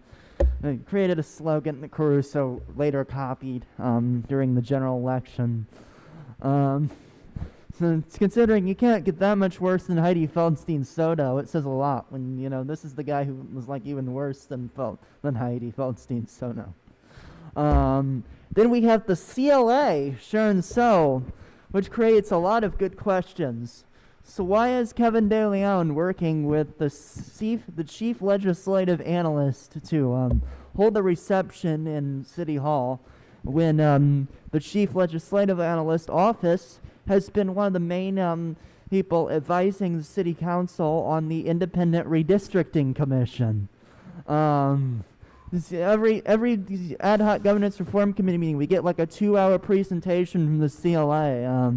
So it seems like the CLA is really involved with this. So why is Kevin De Leon working with the head of the chief legislative analyst office? So that creates questions of, does Kevin De Leon have some kind of influence that you're not disclosing on the independent redistricting, commission? Ballot measure. But you don't want to do that because every general public comment. Because every ad hoc governance reform committee meeting, you try to put on this little show. I mean, you even toured around the city and traveled to Van Nuys and the West Side and South LA or something like that, I think. And you do these meetings where you just go in and you talk about. And you try to act, you put on a show for these people and just hope that they never come to one of your regular meetings and find out what actually is going on at the city council. So maybe But honestly, I'm getting the point. I don't know if it's possible in the city charter, but it seems like maybe someone other than city council should be deciding. Like maybe the people, we just need to create our own ballot measure, because it seems like the city council is, the city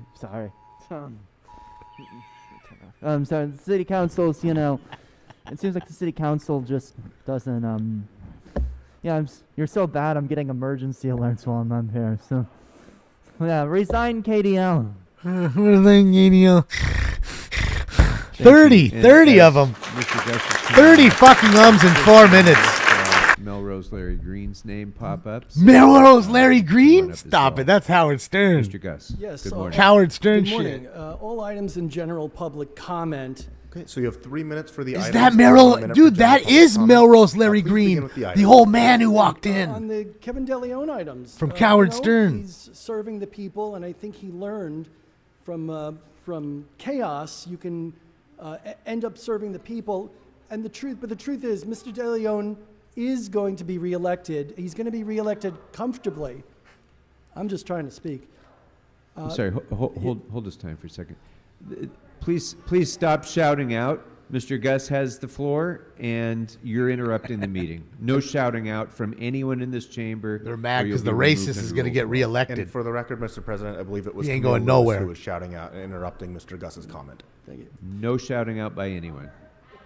Okay, you're ordered removed from the meeting. One moment, Mr. The BLM chick got thrown out. I know that made her hot.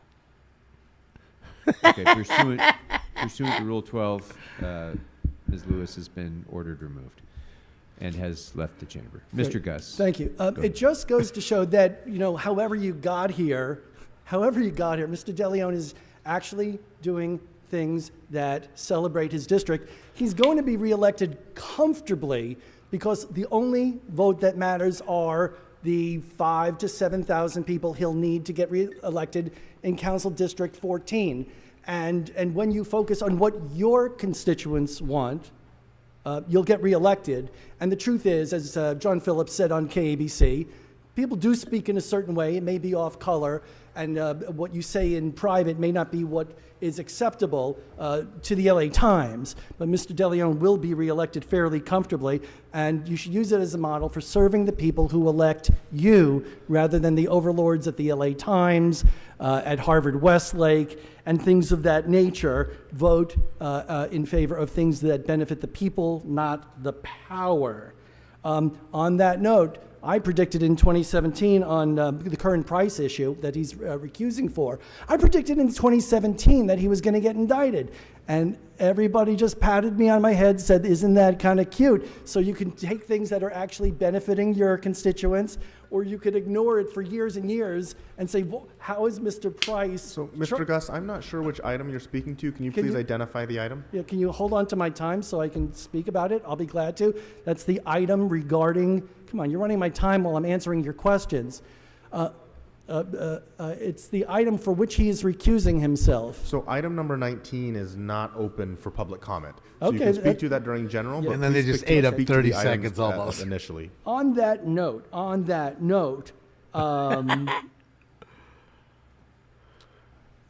well, you know what? I guess on the issue of these land development things, it's like you can stop things, even at the last minute, as Katie Yaroslavsky did, that Nithya won't. But I'll save you the bother. There are no excuses for not doing things that your constituents are promised you're going to do. And, people, cast your votes carefully. I'm going to go on to general public comment so that there is no misunderstanding. I'm not the Daniel Gus, the orthopedic surgeon. I'm danielgus.substack.com. You owe the public an apology because Ms. Hernandez came here last week unmasked while she still should have been masked or at home if she had to be here at all. She and you apparently enabled her to be here while she ignored California Department of Public Health guidelines, CDC guidelines about masking, even by her own timeline, exposing hundreds of people who were here and potentially thousands of people who she went out unmasked over the weekend to other public events. Yesterday, I sent Ms. Hernandez an email and her staff, and I said, if you just say you made a mistake, I would have done better, I could have done better, I might let the issue go. But she hasn't apologized for this, and I have public records requests. If you want me to dig in further, I'm going to. If you don't want to apologize for exposing hundreds and thousands of people, keep it up. Thank you. See how COVID has literally melted some folks' brains? His brain is gone. Next speaker. He'll never come back. Mr. President, before we go on to the next speaker, I believe that there is an additional amendment to item number 22. Mr. Sachs. Okay, let's go Hey, ahead look at and that head. That into the record. please. Giant fucking boulder. Yes, so it's a technical amendment being introduced by CD14, and the motion reads, I move that item number 22 be amended to replace Filipino History Month, Council District 14, in the amount of $20,000. Ladies in the room, with smash or Filipino pass, American ladies. History Smash or Month, pass. He makes Council a good District living. 14 in the amount of $20,000. Doesn't buy nice there a suits, second to apparently, this motion? with his money. But Second. Thank you. All right, Mr. Sachs. he's smart. Smash or Thank you. pass, Good ladies. morning. Arnold Sachs. I'd like to speak on multiple items on a REAP account, 13579. I'd like to speak on multiple items addressing the Los Angeles Housing Department, 31, 33, 35. And I'd like to speak on 38, which regards AB 1290 funds. And then I'd like to speak on public comment. So you have 3 minutes for the items and 1 minute for general public comment. Y'all are wrong. I believe you mentioned item number 8. Smash it with my yes. fist. Okay, go ahead. So, excuse me, oh, never mind. So, on these REAP numbers, these REAP cases, 13579, I was amazed that number 14 has $33,000 in administrative funds and administrative fines and non-compliance. So you have two different codes here, but you don't have any code numbers. You have LAAC administrative code and LAMC a municipal code. So I'm wondering, the annual inspection codes are administrative codes, and the municipal code, I guess, every time you go for an inspection, if the same municipal code has been violated, do they get written up twice for the same thing? Do they get written up for an administrative code? And do they get written up for a violation? Because there's no numbers listed here. Sometimes the municipal code has got a number with it, and a violation and a administrative code has a number with it.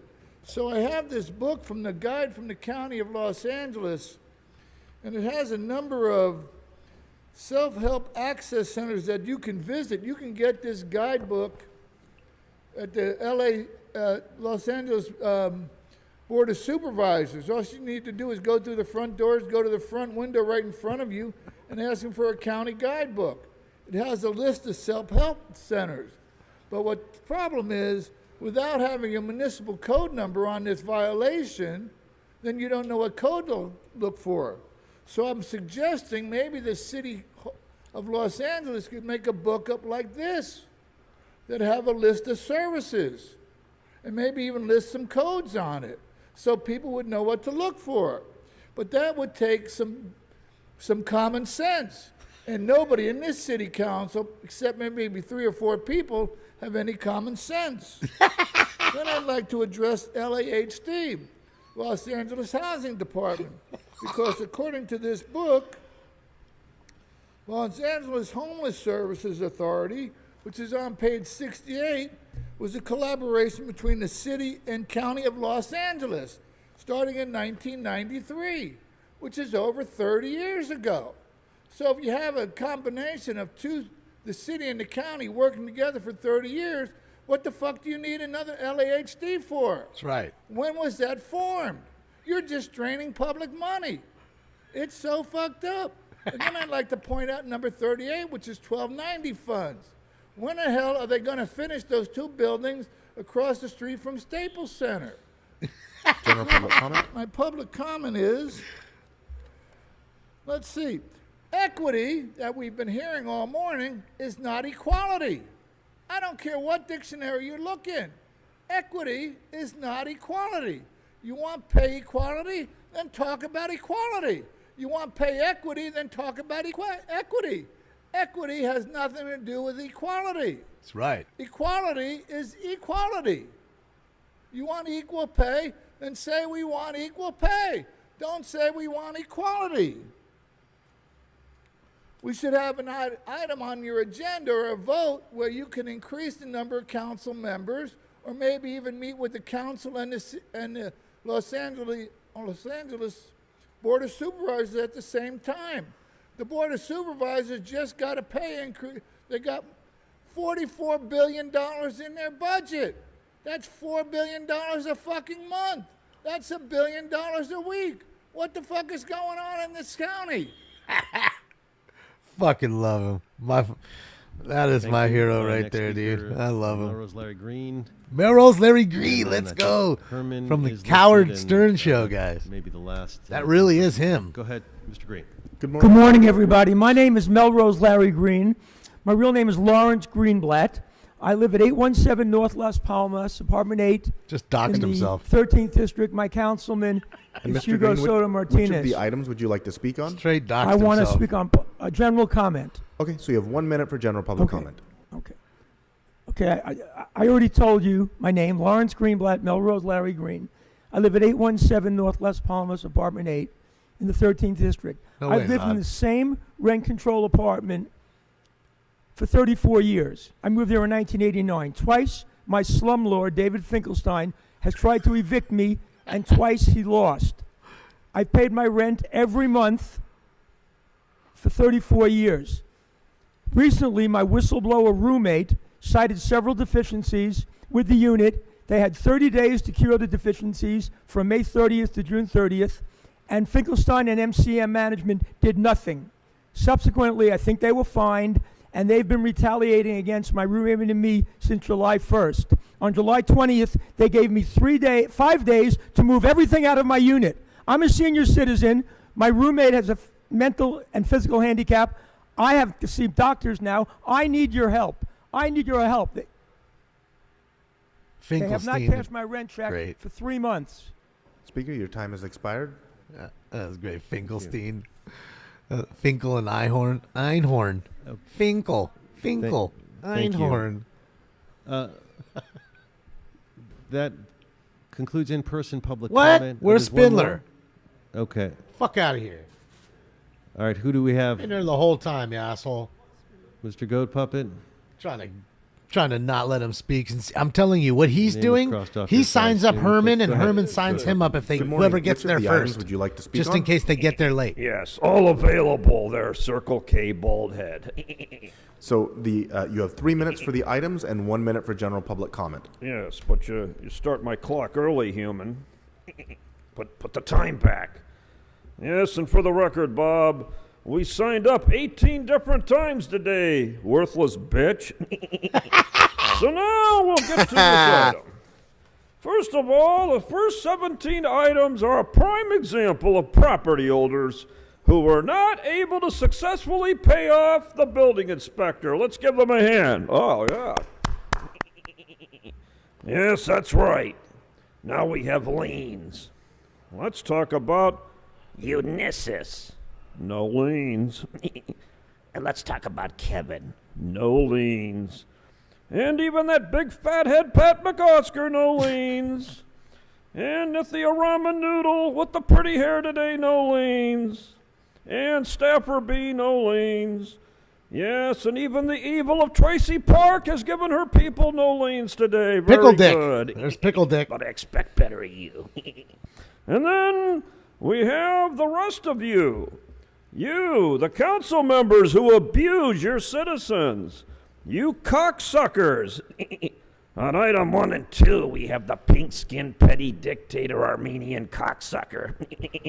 A lien for $3,000. And another lien for $5,000. Why, you Armenian bastard.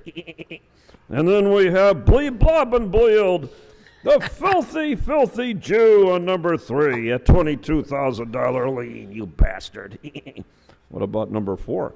Oh, yes, Katie Fat Yaroslavsky, who continues to become so large, she's going to weigh more than Unisys in 6 more months.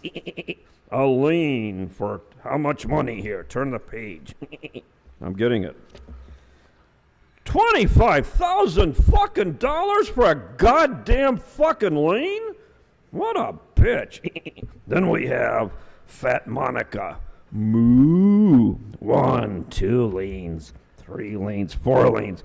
Yes, raping your constituents for $31,000 fucking dollars. You big fat Shetland pony cow, you. And then we have the bald-headed one on number 8, CD8. Oh, Monica, told you, she's Shame dirty. on you, bald head, for $13,000. Another one for $7,000. And then we have the indicted felon on number 11, that filthy Price $18,000 lien. Shame on you. And then the illegally elected, unelected Councilwoman Hutt continues, a lien for $928. Reach into your pocket and pay that for that poor gentleman. And then, of course, Hugo, raping your constituents. God damn all of you. And now we'll get to the comments. General public comment? Yes, and as you heard, what's up, Jerry? We have listed our grievances that Kevin De Leon must be restored to committees immediately. Why is John Lee not suspended from committees? Why is Curran Price not suspended from committees, but Kevin De Leon is? The answer? Because he's Latino, that's why.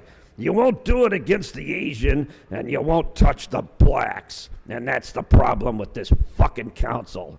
And we're tired of it. And we want Kevin put back on the goddamn committee. Or you suspend Stafford B. John Lee, and you suspend Price. Which is it going to be? Tick-tock, tick-tock. I thought so. So we will say this. We want Kevin to introduce a motion to suspend John Lee and Curran Price unless his suspension is lifted by 5 p.m. Friday. And that's how we do it. That's how we did it in the Congress to get rid of the speaker. Shout out to Curran Price. Your time is up. Just a reminder to the public who's listening or watching this on TV that the council can't control the content of folks' speech. We, for legal reasons and for various lawsuits, we are not allowed to various lawsuits. Censor or prevent people from saying some truly horrendous things. So I apologize. Always various after the lawsuits. Fact. But that is them trying to fight the rules First Amendment. Because again, you're a commie. Meanwhile, that is the last public speaker. I don't like what they're saying. Some of it's about me. But you gotta just let it roll down your back, Jack. First caller, which items would you like to speak on?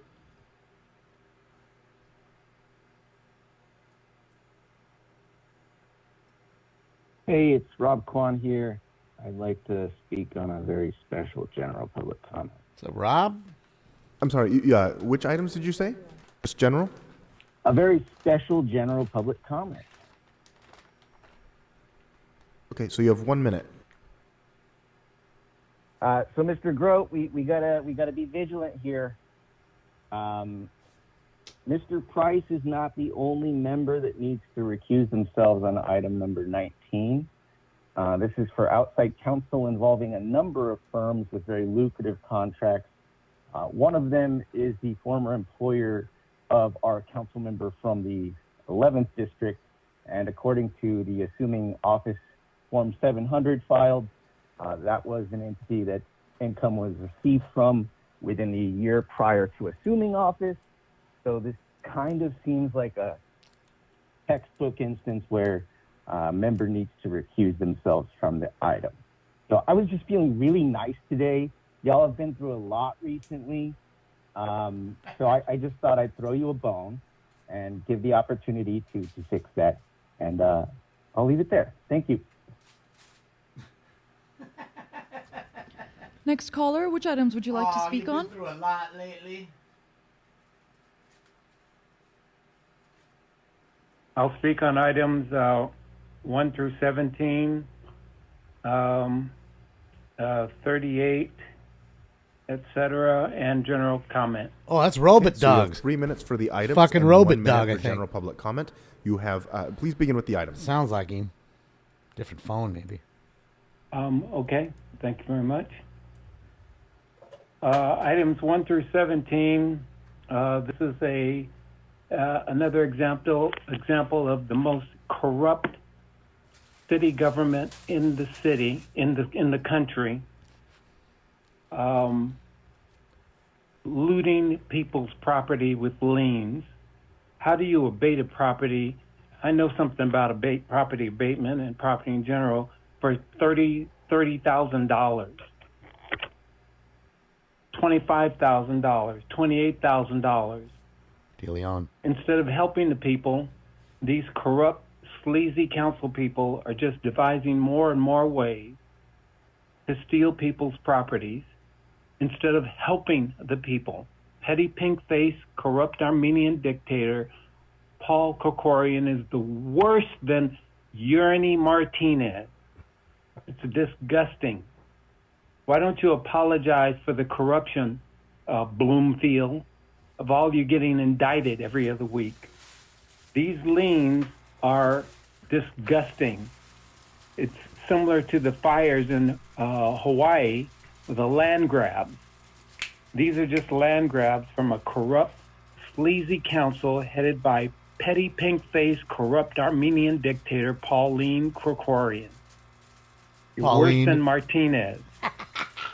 CD8, we have beautification from corrupt, sleazy Marquise Dawson, the next to be indicted, except for possibly John Lee. I might have miscalculated it. Beautification.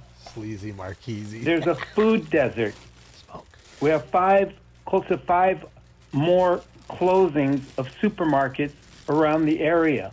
A food desert that this extremely short little round-head boy doesn't know how to run anything unless it's self-serving. Talking about him. Why are we spending money on beautification when we have a food desert in CD8? The highest unemployment in CD8 when he tries to take the black community's unemployment office for himself, thanks to Petty Pinkface, who got a $27,000 per month new luxury office for himself with the increase of 10% of homelessness. Doesn't that make you feel good, public? Where is Petty Pinkface? I don't see any pink on my computer. Community Cultural gone. Center, FIBA Center, he closed down with the help of Dogface Nithya Raman. Thank you. Dogface. The highest unemployment. The post office closing down. There's This Dogface. is sleazy Marquise Dawson. All glory and honor to the Filipinos and their organization and their advancement. This is the black community. General public comment. Presentation, though. Price should recuse himself on 19, and he shouldn't be voting at all. He should be in jail. He's been indicted. He's out on bail and sitting there voting. And thanks to your corrupt city council system, the public has to wait a whole hour with these stupid presentations with Monica Lewinsky shooting off her big fat mouth about a lot of nothing. You have off the agenda number 21, $477 million more corruption by Petty Pinkface instead of having it being voted on where public can comment on it. There she goes. Eating At the him regular back. meeting. Criminals.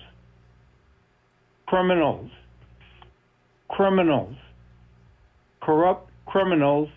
This is nothing but a clown show.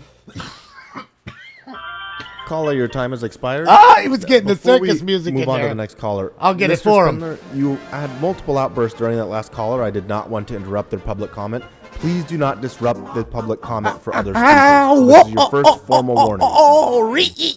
Caller, which items would you like to speak on? Good morning. This is Brock Landers, LA Private Investigator, winner of the prestigious Angel of Death Private Investigator of the Year Award. Angel of Death. offering my service to the council at a discount as long as you disclose. Which of the items would you like to speak on? On the mandatory forms. All open items. So the And, items open general for public comment please. are 1 through 17, 22, and 29 through 39. So you have 3 minutes for the items and 1 minute for general public comment. Please begin with the items. Thank you. Still waiting for your hat size so we can get you a hat. Number one, maybe we need to add more concrete to these properties. Valerie, Brocklanders is a lot like concrete mix. You just get it a little wet, step back, and watch it get rock hard. 33. You guys keep blowing me off about my ideas about partnering with Detroit to buy houses and fix them up for the homeless. With another mayor in the Detroit area being indicted, I'm even more convicted that it would be a good relationship. 37. Don't forget about the Patan Death March. 38. Councilmember Rodriguez, are you paid less than the male city council members? Is the city council going to pay the Latina ladies less that apply for these positions? Who are these companies that have all-female Latina staffs that are paying them less to save money? Why hasn't the city council shut these companies down? Why do you hate and are you helping them oppress Latinas? Caller, I can't tell With which of all the the items you're environmental speaking on. Can you please identify the item you're speaking to?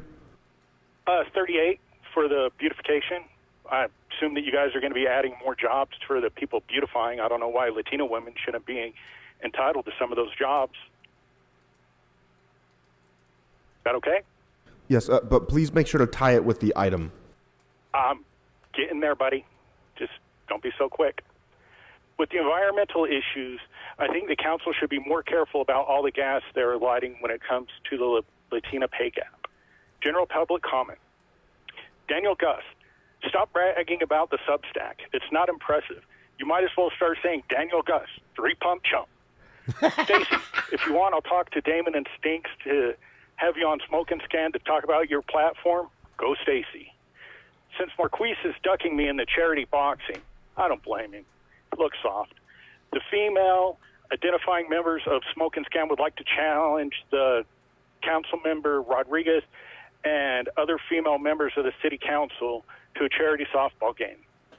Mr. Lee, I think you can clear all this up by answering one question. If you don't recall the dinner, how do you know they drastically inflated the amount of food and beverage you consume? I don't hold it against you.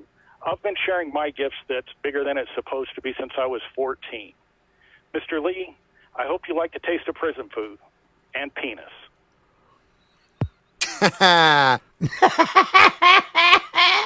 Shout out to Brock Caller, Landers. which items would you like to speak on? Hysterical.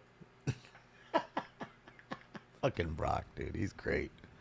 He is great. He never Caller with the last. ceases to amaze. Yes, we can hear you. So general public comment? Yes, Mr. Bloomingfield, this is on your report here that the rodeo sanctions here So that you yes, got you going. have 1 minute for general public comment. Please begin. Wish your constituents would show the same words in empathy towards people in your community, in your district.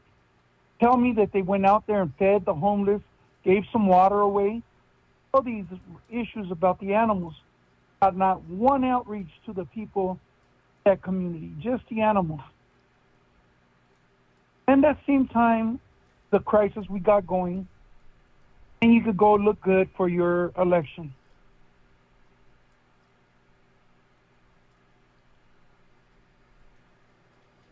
Have a blessed day.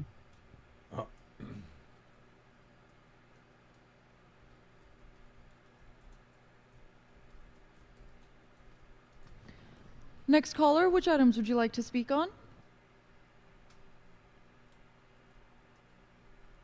Yes, good morning. Good morning. I'm sorry, let me. Can you please turn down the volume on your other devices? We have an echo, and so we can't hear what you're saying.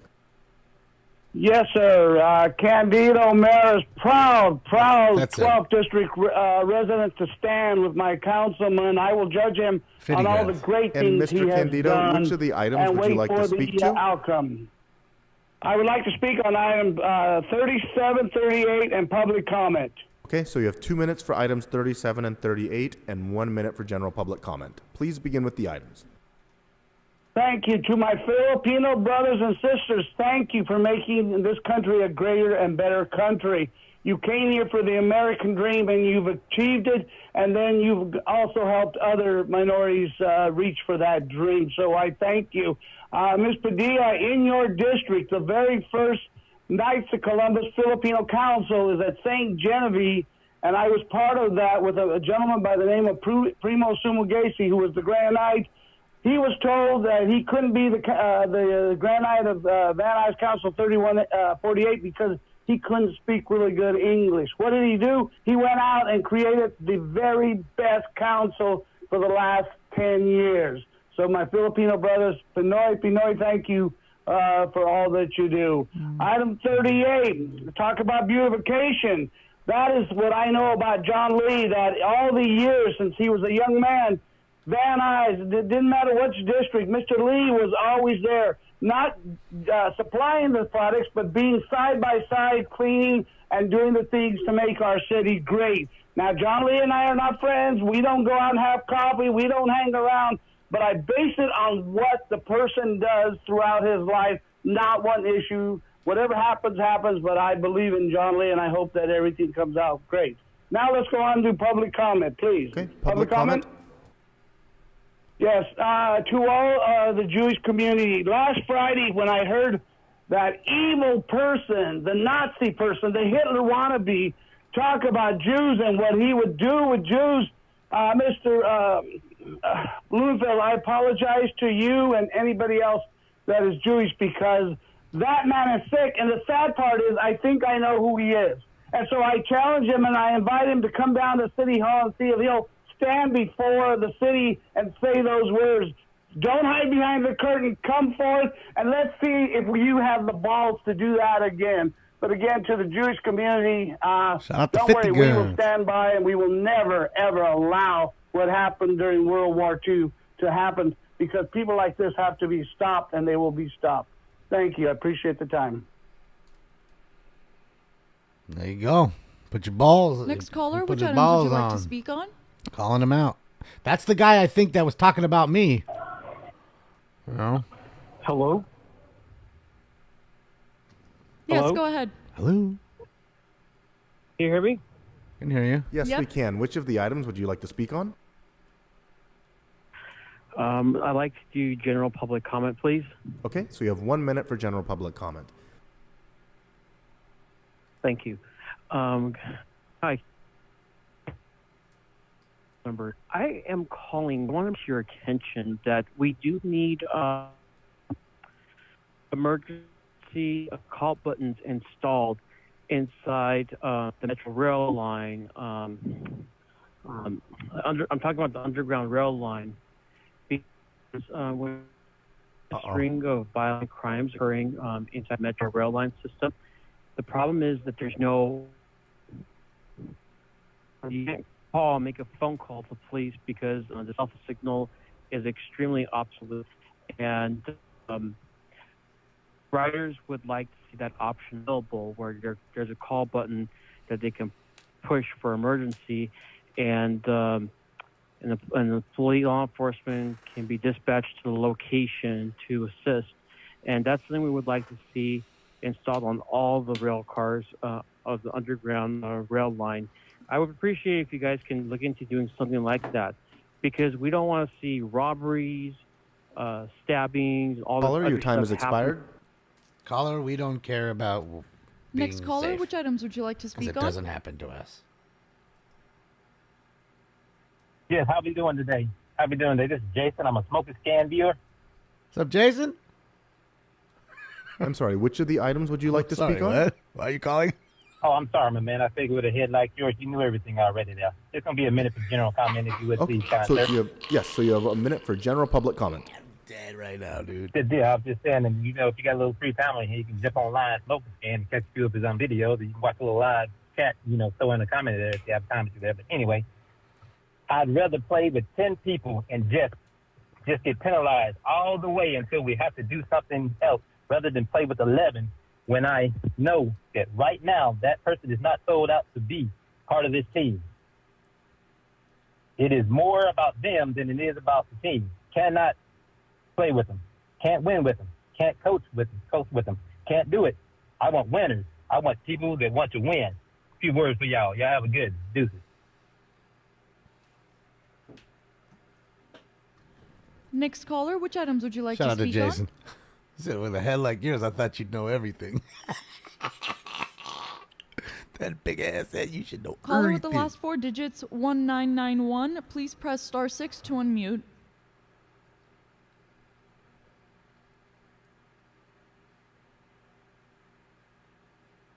Caller, please press star Caller. 6 to unmute. This is your last. My opportunity to vagina speak. look. Hello, caller. Hello, caller.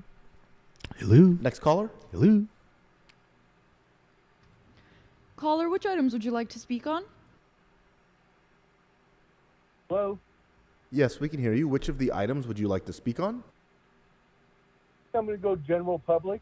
Okay, My so name is you have Brooks 1 minute. Robinson Lobster. Greatest third baseman ever. As far as Latino Gap goes, I always love my housekeeper because she cleans my toilet so well, but I always make sure I leave a big steamer for her to clean to know who's in charge.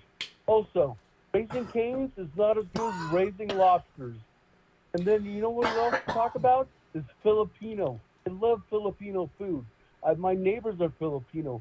The best Filipino thing is the porn, the she-male porn, because they have hot chicks with big dicks. God bless lobsters. Save lobsters. What?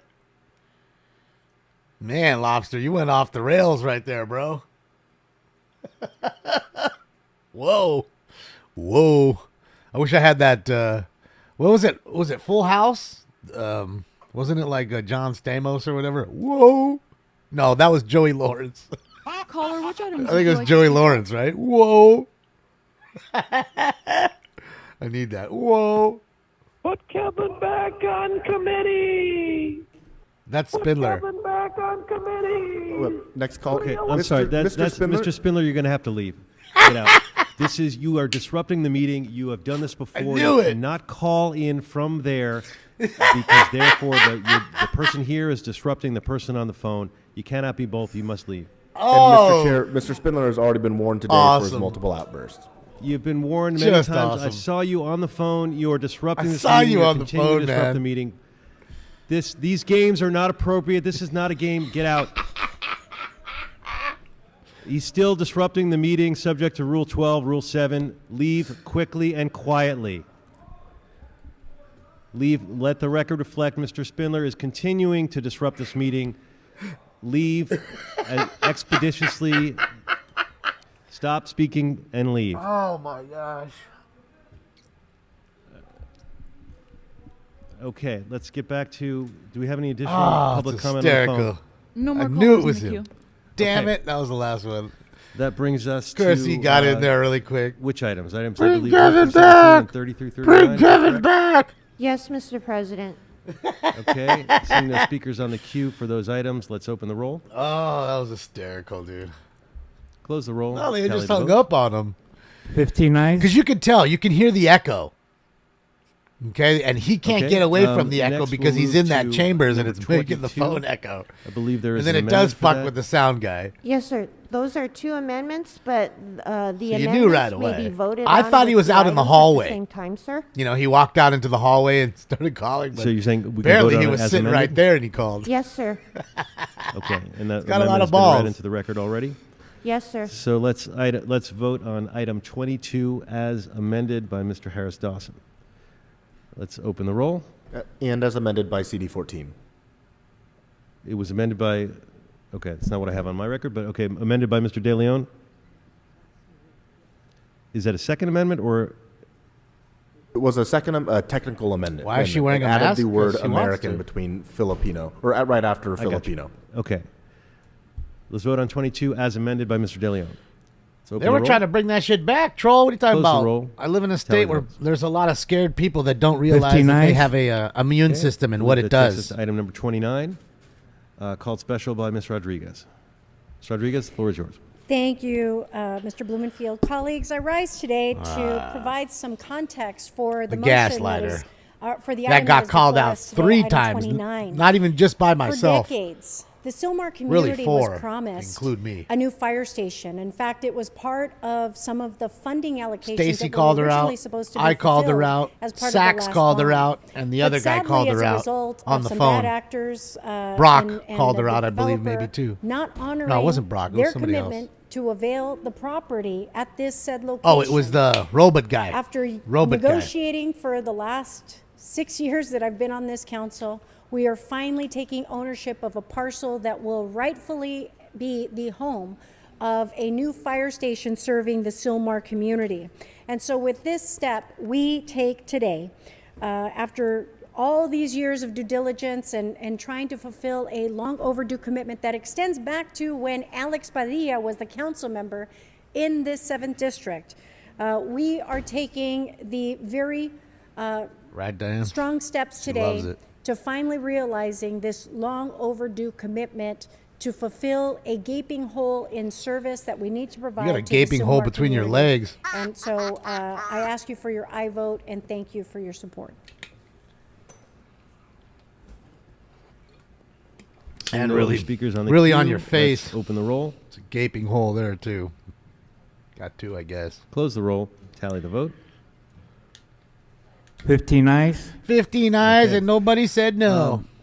We still have item 19, which we will take up after closed session. So let's move now to unless there's any other. There's no other items, correct? Yes, Besides 19? Mr. President. Aside from closed session, it's only item 19. Okay. So we will Mask move is into your- closed session now. Oh, that's it, I guess. If we could prepare the room for closed session. All right, guys. So that's it for the day, I guess, because now they're going to go into a closed session where they remove everybody out. The public can't hear, and it's just these dinged. Oh, let me stop the music here, guys. Let me stop that music. So yeah, that's it. Because now they go and they do their bullshitting. I just wanted to show you something, though, guys. Check this out. Here's my answer to homelessness, in a sense. Okay, these are Lance trailers. This is a brand new 2023 Lance trailer that fits 4. It's $51,000. Okay, and even at 50 grand a piece, you buy 10 of them, 10,000 of them. Okay, which would get 10,000 families here in California off the street tomorrow. And let's just say they had the trailers already pre-made, because I don't know if they have 10,000 just sitting around. I would think not. Okay. It suits 4 people, as you can see. It slides out. It's 5,000 pounds. It's 24 feet long. Let me show you the inside. It has a shower, has a bathroom, has everything. And buying 10,000 at $50K was what, 500 million? We already gave almost $2 billion. So let's take a look at it. Let's take a look. It's a nice little trailer, and it's better than sleeping on the street, right? Temporary home people. I mean, this is brand new. We're not talking about used. We're not talking about an old trailer even from 2022 that somebody just didn't want anymore. We're talking brand fucking new. No, they can't sell it. All they can do is live in it. Look at this. I'm telling you, that's really nice, right? Better than living on the street. You got a full stove. You got a full fridge and freezer, a full sink. You got all your cabinetry underneath the bunks as well. You got cabinetry. You got a slide so it pulls out. Full kitchen, right? Cabinets on top. As you can see, toaster oven, convection oven, or microwave up there. I think it's a microwave. Yeah, it's a microwave. Okay. Now let's keep looking on. You have a shower and a toilet. Okay. You got a table in there to hang out with a full, little horseshoe seat. Got a full-size bed right there that pulls out. Look at that. It's fucking bigger than my bed. It's a full, nice bedroom with a 47-inch TV up top. Full air and heat. JBL sound system. Okay? I'm talking brand new, still with the stickers on it, $50K. Okay, this is 2023. And that could solve it right there. I'm telling you, half the money we gave could take 10,000 families alone. Just the families first. Then you go and you buy the other trailers that are about 22, 23,000 that are brand new, that are fit one or two people for the single folks. Okay? And that's really how I would do it. I don't see why it's so hard. I don't see why they have such a problem trying to figure these things out. It's really rather simple. They already own a ton of land, so you could just put them on the land that they own, so you don't have to worry about any of that. Okay? And really, that's what would be happening for me. If again, if you want to get Andy Gump there, you get Andy Gump there. You give him a complete huge tax deduction. They'll set up dumpers for you and showers if they don't want them showering and dumping in there, which is okay. Then really, it's just a power issue, getting power hooked up. Pretty sure it could happen. And again, DWP's not run by them. Give them a tax deduction. They love money. They love to steal too. So, I mean, it's really not that hard. They just make it seem like it is, and they would never do this because this would actually solve the issues. Then there wouldn't be any reason for you to give money anymore. So that's why this would never happen. Okay, so we'll go down here and look at even the more smaller ones. I mean, dude, they're $39,000. Fits 4. I mean, and again, if we wanted to go use trailers for 2 years, that would be way easier, way cheaper. And you would have got it done by now. I mean, look at this shit. It got a goddamn fireplace in it. With the sound system above it, full kitchen. I mean, come on, man. It's a nice floor plan.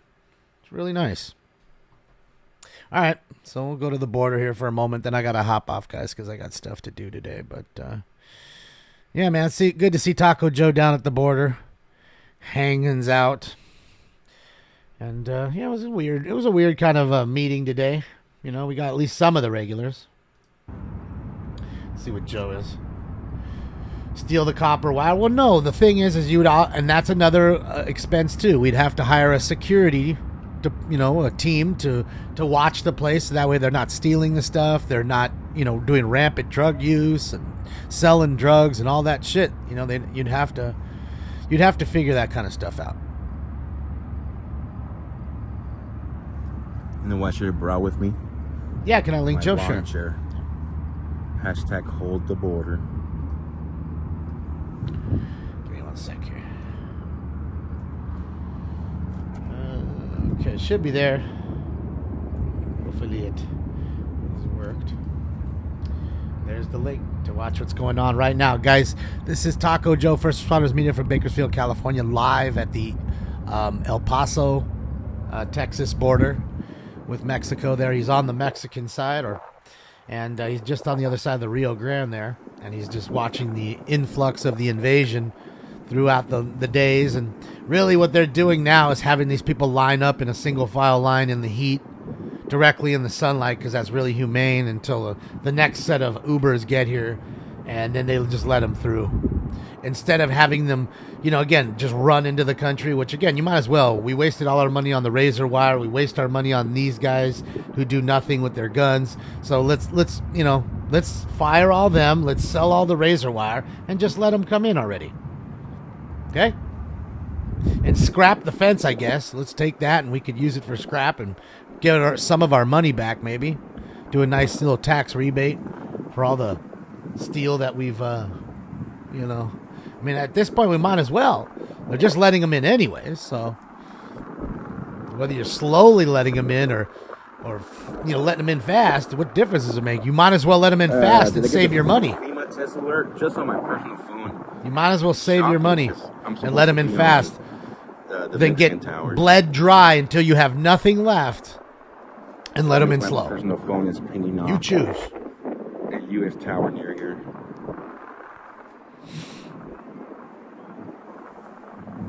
Some places are running out of water. Well, I don't know what to say, man. I don't see them handing water out to these people. It's super humane. They keep telling me how humane it is. And how I'm so mean. Hot, dusty ass. Sitting for hours, no water, nothing. Nowhere to go to the restroom. Except for to go down into the bush here and take a shit or piss. Which is great for the environment and great for the Rio Grande. It's great for the fish that are living in there. Fuck them too, right? Fuck the environment. Yeah, how come the environmentalists who love, trashing people who trash the environment aren't here looking at all the garbage left? The trash everywhere, all over the top of the fences, all over in the Rio Grande, the garbage everywhere. How come they don't say a word about that? Those gaslighting sacks of dog shits that they are. That's what we live in, guys. We're living in a world of gaslight motherfuckers. That's it. They all want to gaslight you. They all want to talk about these people. Not one of them would let these people. Not one of them would pull up with their car and take a whole family in. But they love him. They won't. They won't do anything for them. You know. But they'll tell you how much they love him and how much you're a bigot because you don't want to support it. Doc Taco Fun. So it's a weird. Yeah, it's gaslight Olympics. Yeah, or gymnastics, verbal gymnastics with them. That's all it is. I tried to convince my wife to eat Chinese food here in Mexico last time. She refused. Like, I ain't eating the Chinese food. I know what that shit is. That shit ain't beef, broccoli, home. What?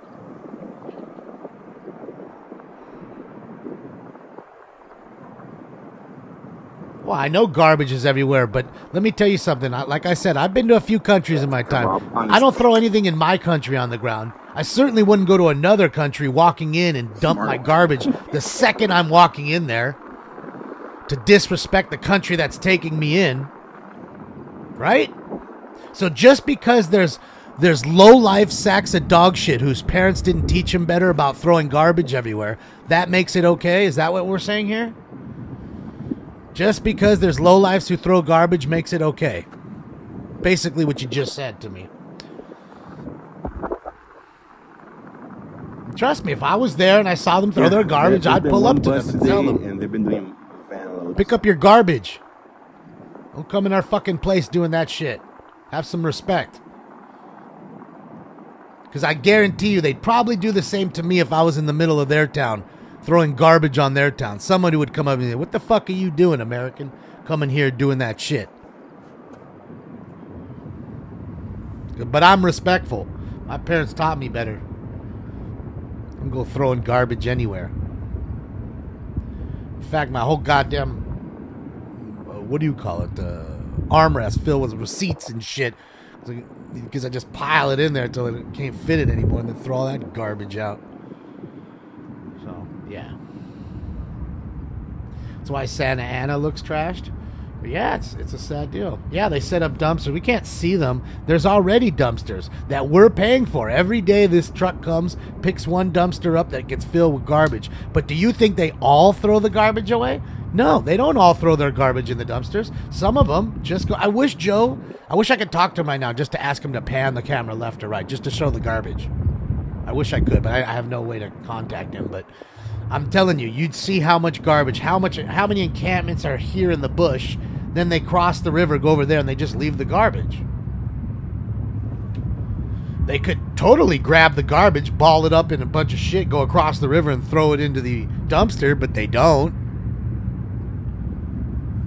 Well, they're big-ass dumpsters, Edgar, but I mean, yeah. Why should there be any dumpsters? Why do we have to pay for that? Edgar, you're paying for that. I'm paying for that. My wife. There's my beautiful wife on Facebook. I mean, look at all the... Welcome back, Karen. All the trash just sitting on the razor wire there. Backpacks, shirts. Well, yeah, we're not even talking about the piss and the turds and the shit. I'm just talking about just literal garbage, you know, potato chip bags and Coke cans and all that stuff.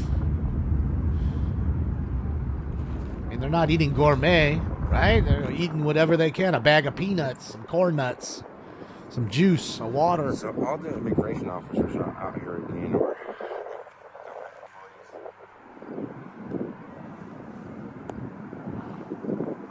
Yeah, you can't quite see it. Let's see. Oh, yes, he's turning a little. So you got more folks that are just rolling in. Joe Smoker's got streaming and acid. He can't show all the trash. Look at that. Whoa. Look at all the look at that shit, guys. Look. Okay? What do you think? They're coming back to that? Do you see anybody in there? Look at that. Thank you to whoever went over there. government officials out here. Nobody out here picking it up. Look at all those officials just making money, doing nothing. Okay? You see anybody in there living? I don't. They've moved on. They're not living on the riverbank because you've let them in now. Did they pick up their trash? No. So they've completely trashed the environment. Now they're pissing and shitting in the Rio Grande as well. Look at the garbage. That's fucked up. That's disrespect. I don't care what anybody says. You can gaslight me all day with whatever fucking comment you want. With the ones that have gone through now and what's up there, about 500. Okay. He did, Wolf. Shout out to Joe, man. He's awesome. And thank you to whoever went in there and asked. Look, I mean, socks, just all kinds of, blankets and garbage and all kinds of shit. Look, bro, it's straight trashed. I don't care what you tell me. That water should not be that icky. And is that humane for these kids to be sitting in there for even an hour or two on the riverbank? I don't think so. There's got to be flies. And you know how many mosquitoes are probably rolling around there biting them for all day? So they're forced their way underneath the racer wire. Thank you so much, Summer Rain, for that super chance. Big ups to Taco Joe. Spots where there's no National Guard. They lift up the racer wire real quick and fly underneath it. Looks like LA, yeah. Well, I mean, again, like somebody said, a lot of the ones who don't have a sponsor, don't have a place to go, which is most of them, they're gonna, end up sitting on the street, and then they end up trashing the environment, which is fucked up. Because somebody promised them a place to stay and do all that, and that's, that's what they got. You see what they got. Waist deep. So it is what it is, man. I ain't gonna get too angry about it. It's just disgusting to see, and it's, everybody's just so, fixated on the actual immigration issue, and they don't see the ripple effect, the garbage, and the problems with the environment, in like the river and all that stuff that they're killing off, and the fish and stuff in there that may be now dying off, and it's a big ecosystem. They all rely on everything. So I just think it's a bigger shitstorm than you think. And a lot of the people haven't realized it yet because maybe your city isn't a city that is a sanctuary city that takes all these folks in. But after a while, it's going to go overrun, and I'll tell you who's really going to notice, and who you're going to hear it from first. It's from the actual parents of the kids that are in public schooling. Because soon enough, school will be rocking and rolling. All these kids will want to be in school. And they'll find a way to get them in school. Then it'll be kind of like what was happening with me when I was a kid, where it's 60 kids in one classroom with one teacher. And again, the teacher's only teaching for an hour for the class or whatever. So, I mean, how much are you going to teach each kid? 1 minute per kid? You gotta lay the lesson plan out, too. Sure, there's a lot of bright kids that'll just excel ahead and they really don't need the help, but you'll still check on them. And then there's the ones that fall back like myself. I told you I had a lot of learning disabilities as a kid. Okay, so it'll be like me, people like me that kind of just fall behind and fall by the wayside. And it's sad because a lot of American kids will end up falling by the wayside too. So that's really what I think you'll start to see the biggest impact first, is that. Because again, it's not really about jobs. Most of these folks, a lot of them don't have the skills to take your job unless you're a low-skilled worker. Most of them are going to come here and do work that most don't want to do. Okay? And that's really that's really what it boils down to. So it is what it is, man. God save the babies, the pepes. Yeah, overcrowding in schools was a big thing, and I think, like I said, the school systems, the school systems that are public won't be able to fill the gap. They just won't. They don't have the money. Excuse me. They're already struggling now, to give kids textbooks or anything else that they need. They don't give them anything. So I don't know, unless there's you're printing money. Look at this. All of a sudden, look, they moving up. They must be letting people in. People just run into the front, too. Fuck that you were waiting in the back. I love it. I love it. I love it. Why are those folks walking up to the front of the lines? As the Uber drivers let them in. Shout out to those Uber drivers. I'm telling you, man, let's just get Uber drivers over there. It's so much cheaper. The Uber drivers will love it because they'll make a ton of money. Uber will love it because they'll make a ton of money. We can fire all these guys. We can sell these trucks. We don't need them. They're not doing anything. We don't need them. We're just wasting our money. They're not doing anything. So I just say, like I said, take the razor wire, take all that shit down. Just let them in already. It's done. It's finished. And whoever survives, survives, I guess. They're all coming to vote for Joe. Oh, yeah. Well, Petey, everybody told me I was an idiot about 7-8 months ago. Damon, you're so fucking stupid. They're immigrants. How can they vote, you idiot? Immigrants can't vote. And then I showed him the automatic emergency order to allow automatic amnesty right away for 600 or 500,000. I think it was 500,000 Venezuelans only. Funny enough as it was, only for Venezuelans. I don't know why. Right away. So now they're automatic citizens right away. They didn't have to go through naturalization courses. Now they can vote.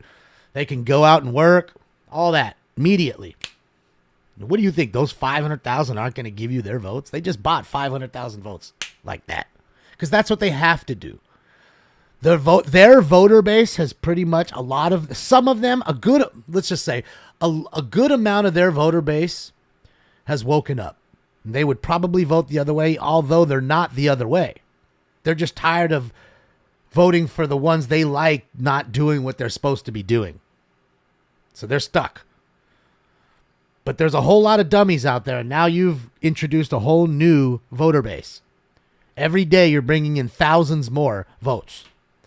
And if you don't think that someone who's coming from a country who wants a better life, it gets money, a free plane ticket, food, water, and free amnesty right away, isn't going to vote for you when you just ask him to check a box for voting, you are the biggest, dumbest motherfucking moron. Let me know who you are. I will sell you a bridge. I got it. It's really nice. It has all its booster shots. It comes with a bridge mask and everything.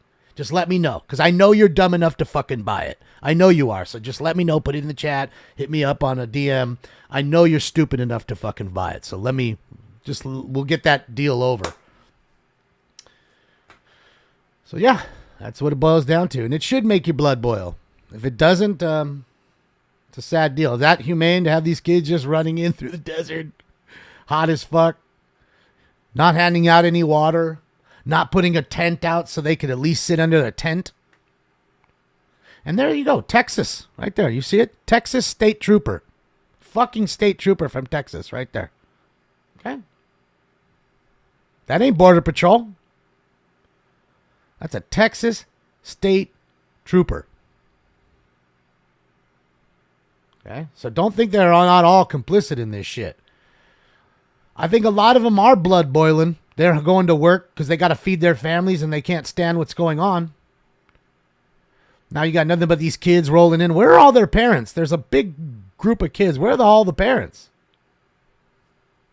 Poor dog over there just looking for a morsel of food. Jesus. What a clusterfuck. Yeah, Department of Public Safety, DPS. Yeah, they do the same in Arizona. I'm sure the Texas Rangers are there. Again, it don't matter. All right, guys, I'm going to get out of here. Thank you so much for joining me. I'll see you guys either on the next chase or I will see you Friday morning for the next city council meeting and, of course, Friday night for our normal Friday night fun. I appreciate everything you do for me. Thank you for the likes, the love, the thumbs ups, the donations. I have, let me link, again, First Responders Media so you can watch Taco Joe while I'm out of here. There it is again. Shout out to Taco Joe for the feeds, and I guess that's it for now. You guys enjoy your hump day. Be good. Be safe. I'll hopefully see you on the next one. All right, guys. Be good. Hasta la vista, baby. Bye, y'all.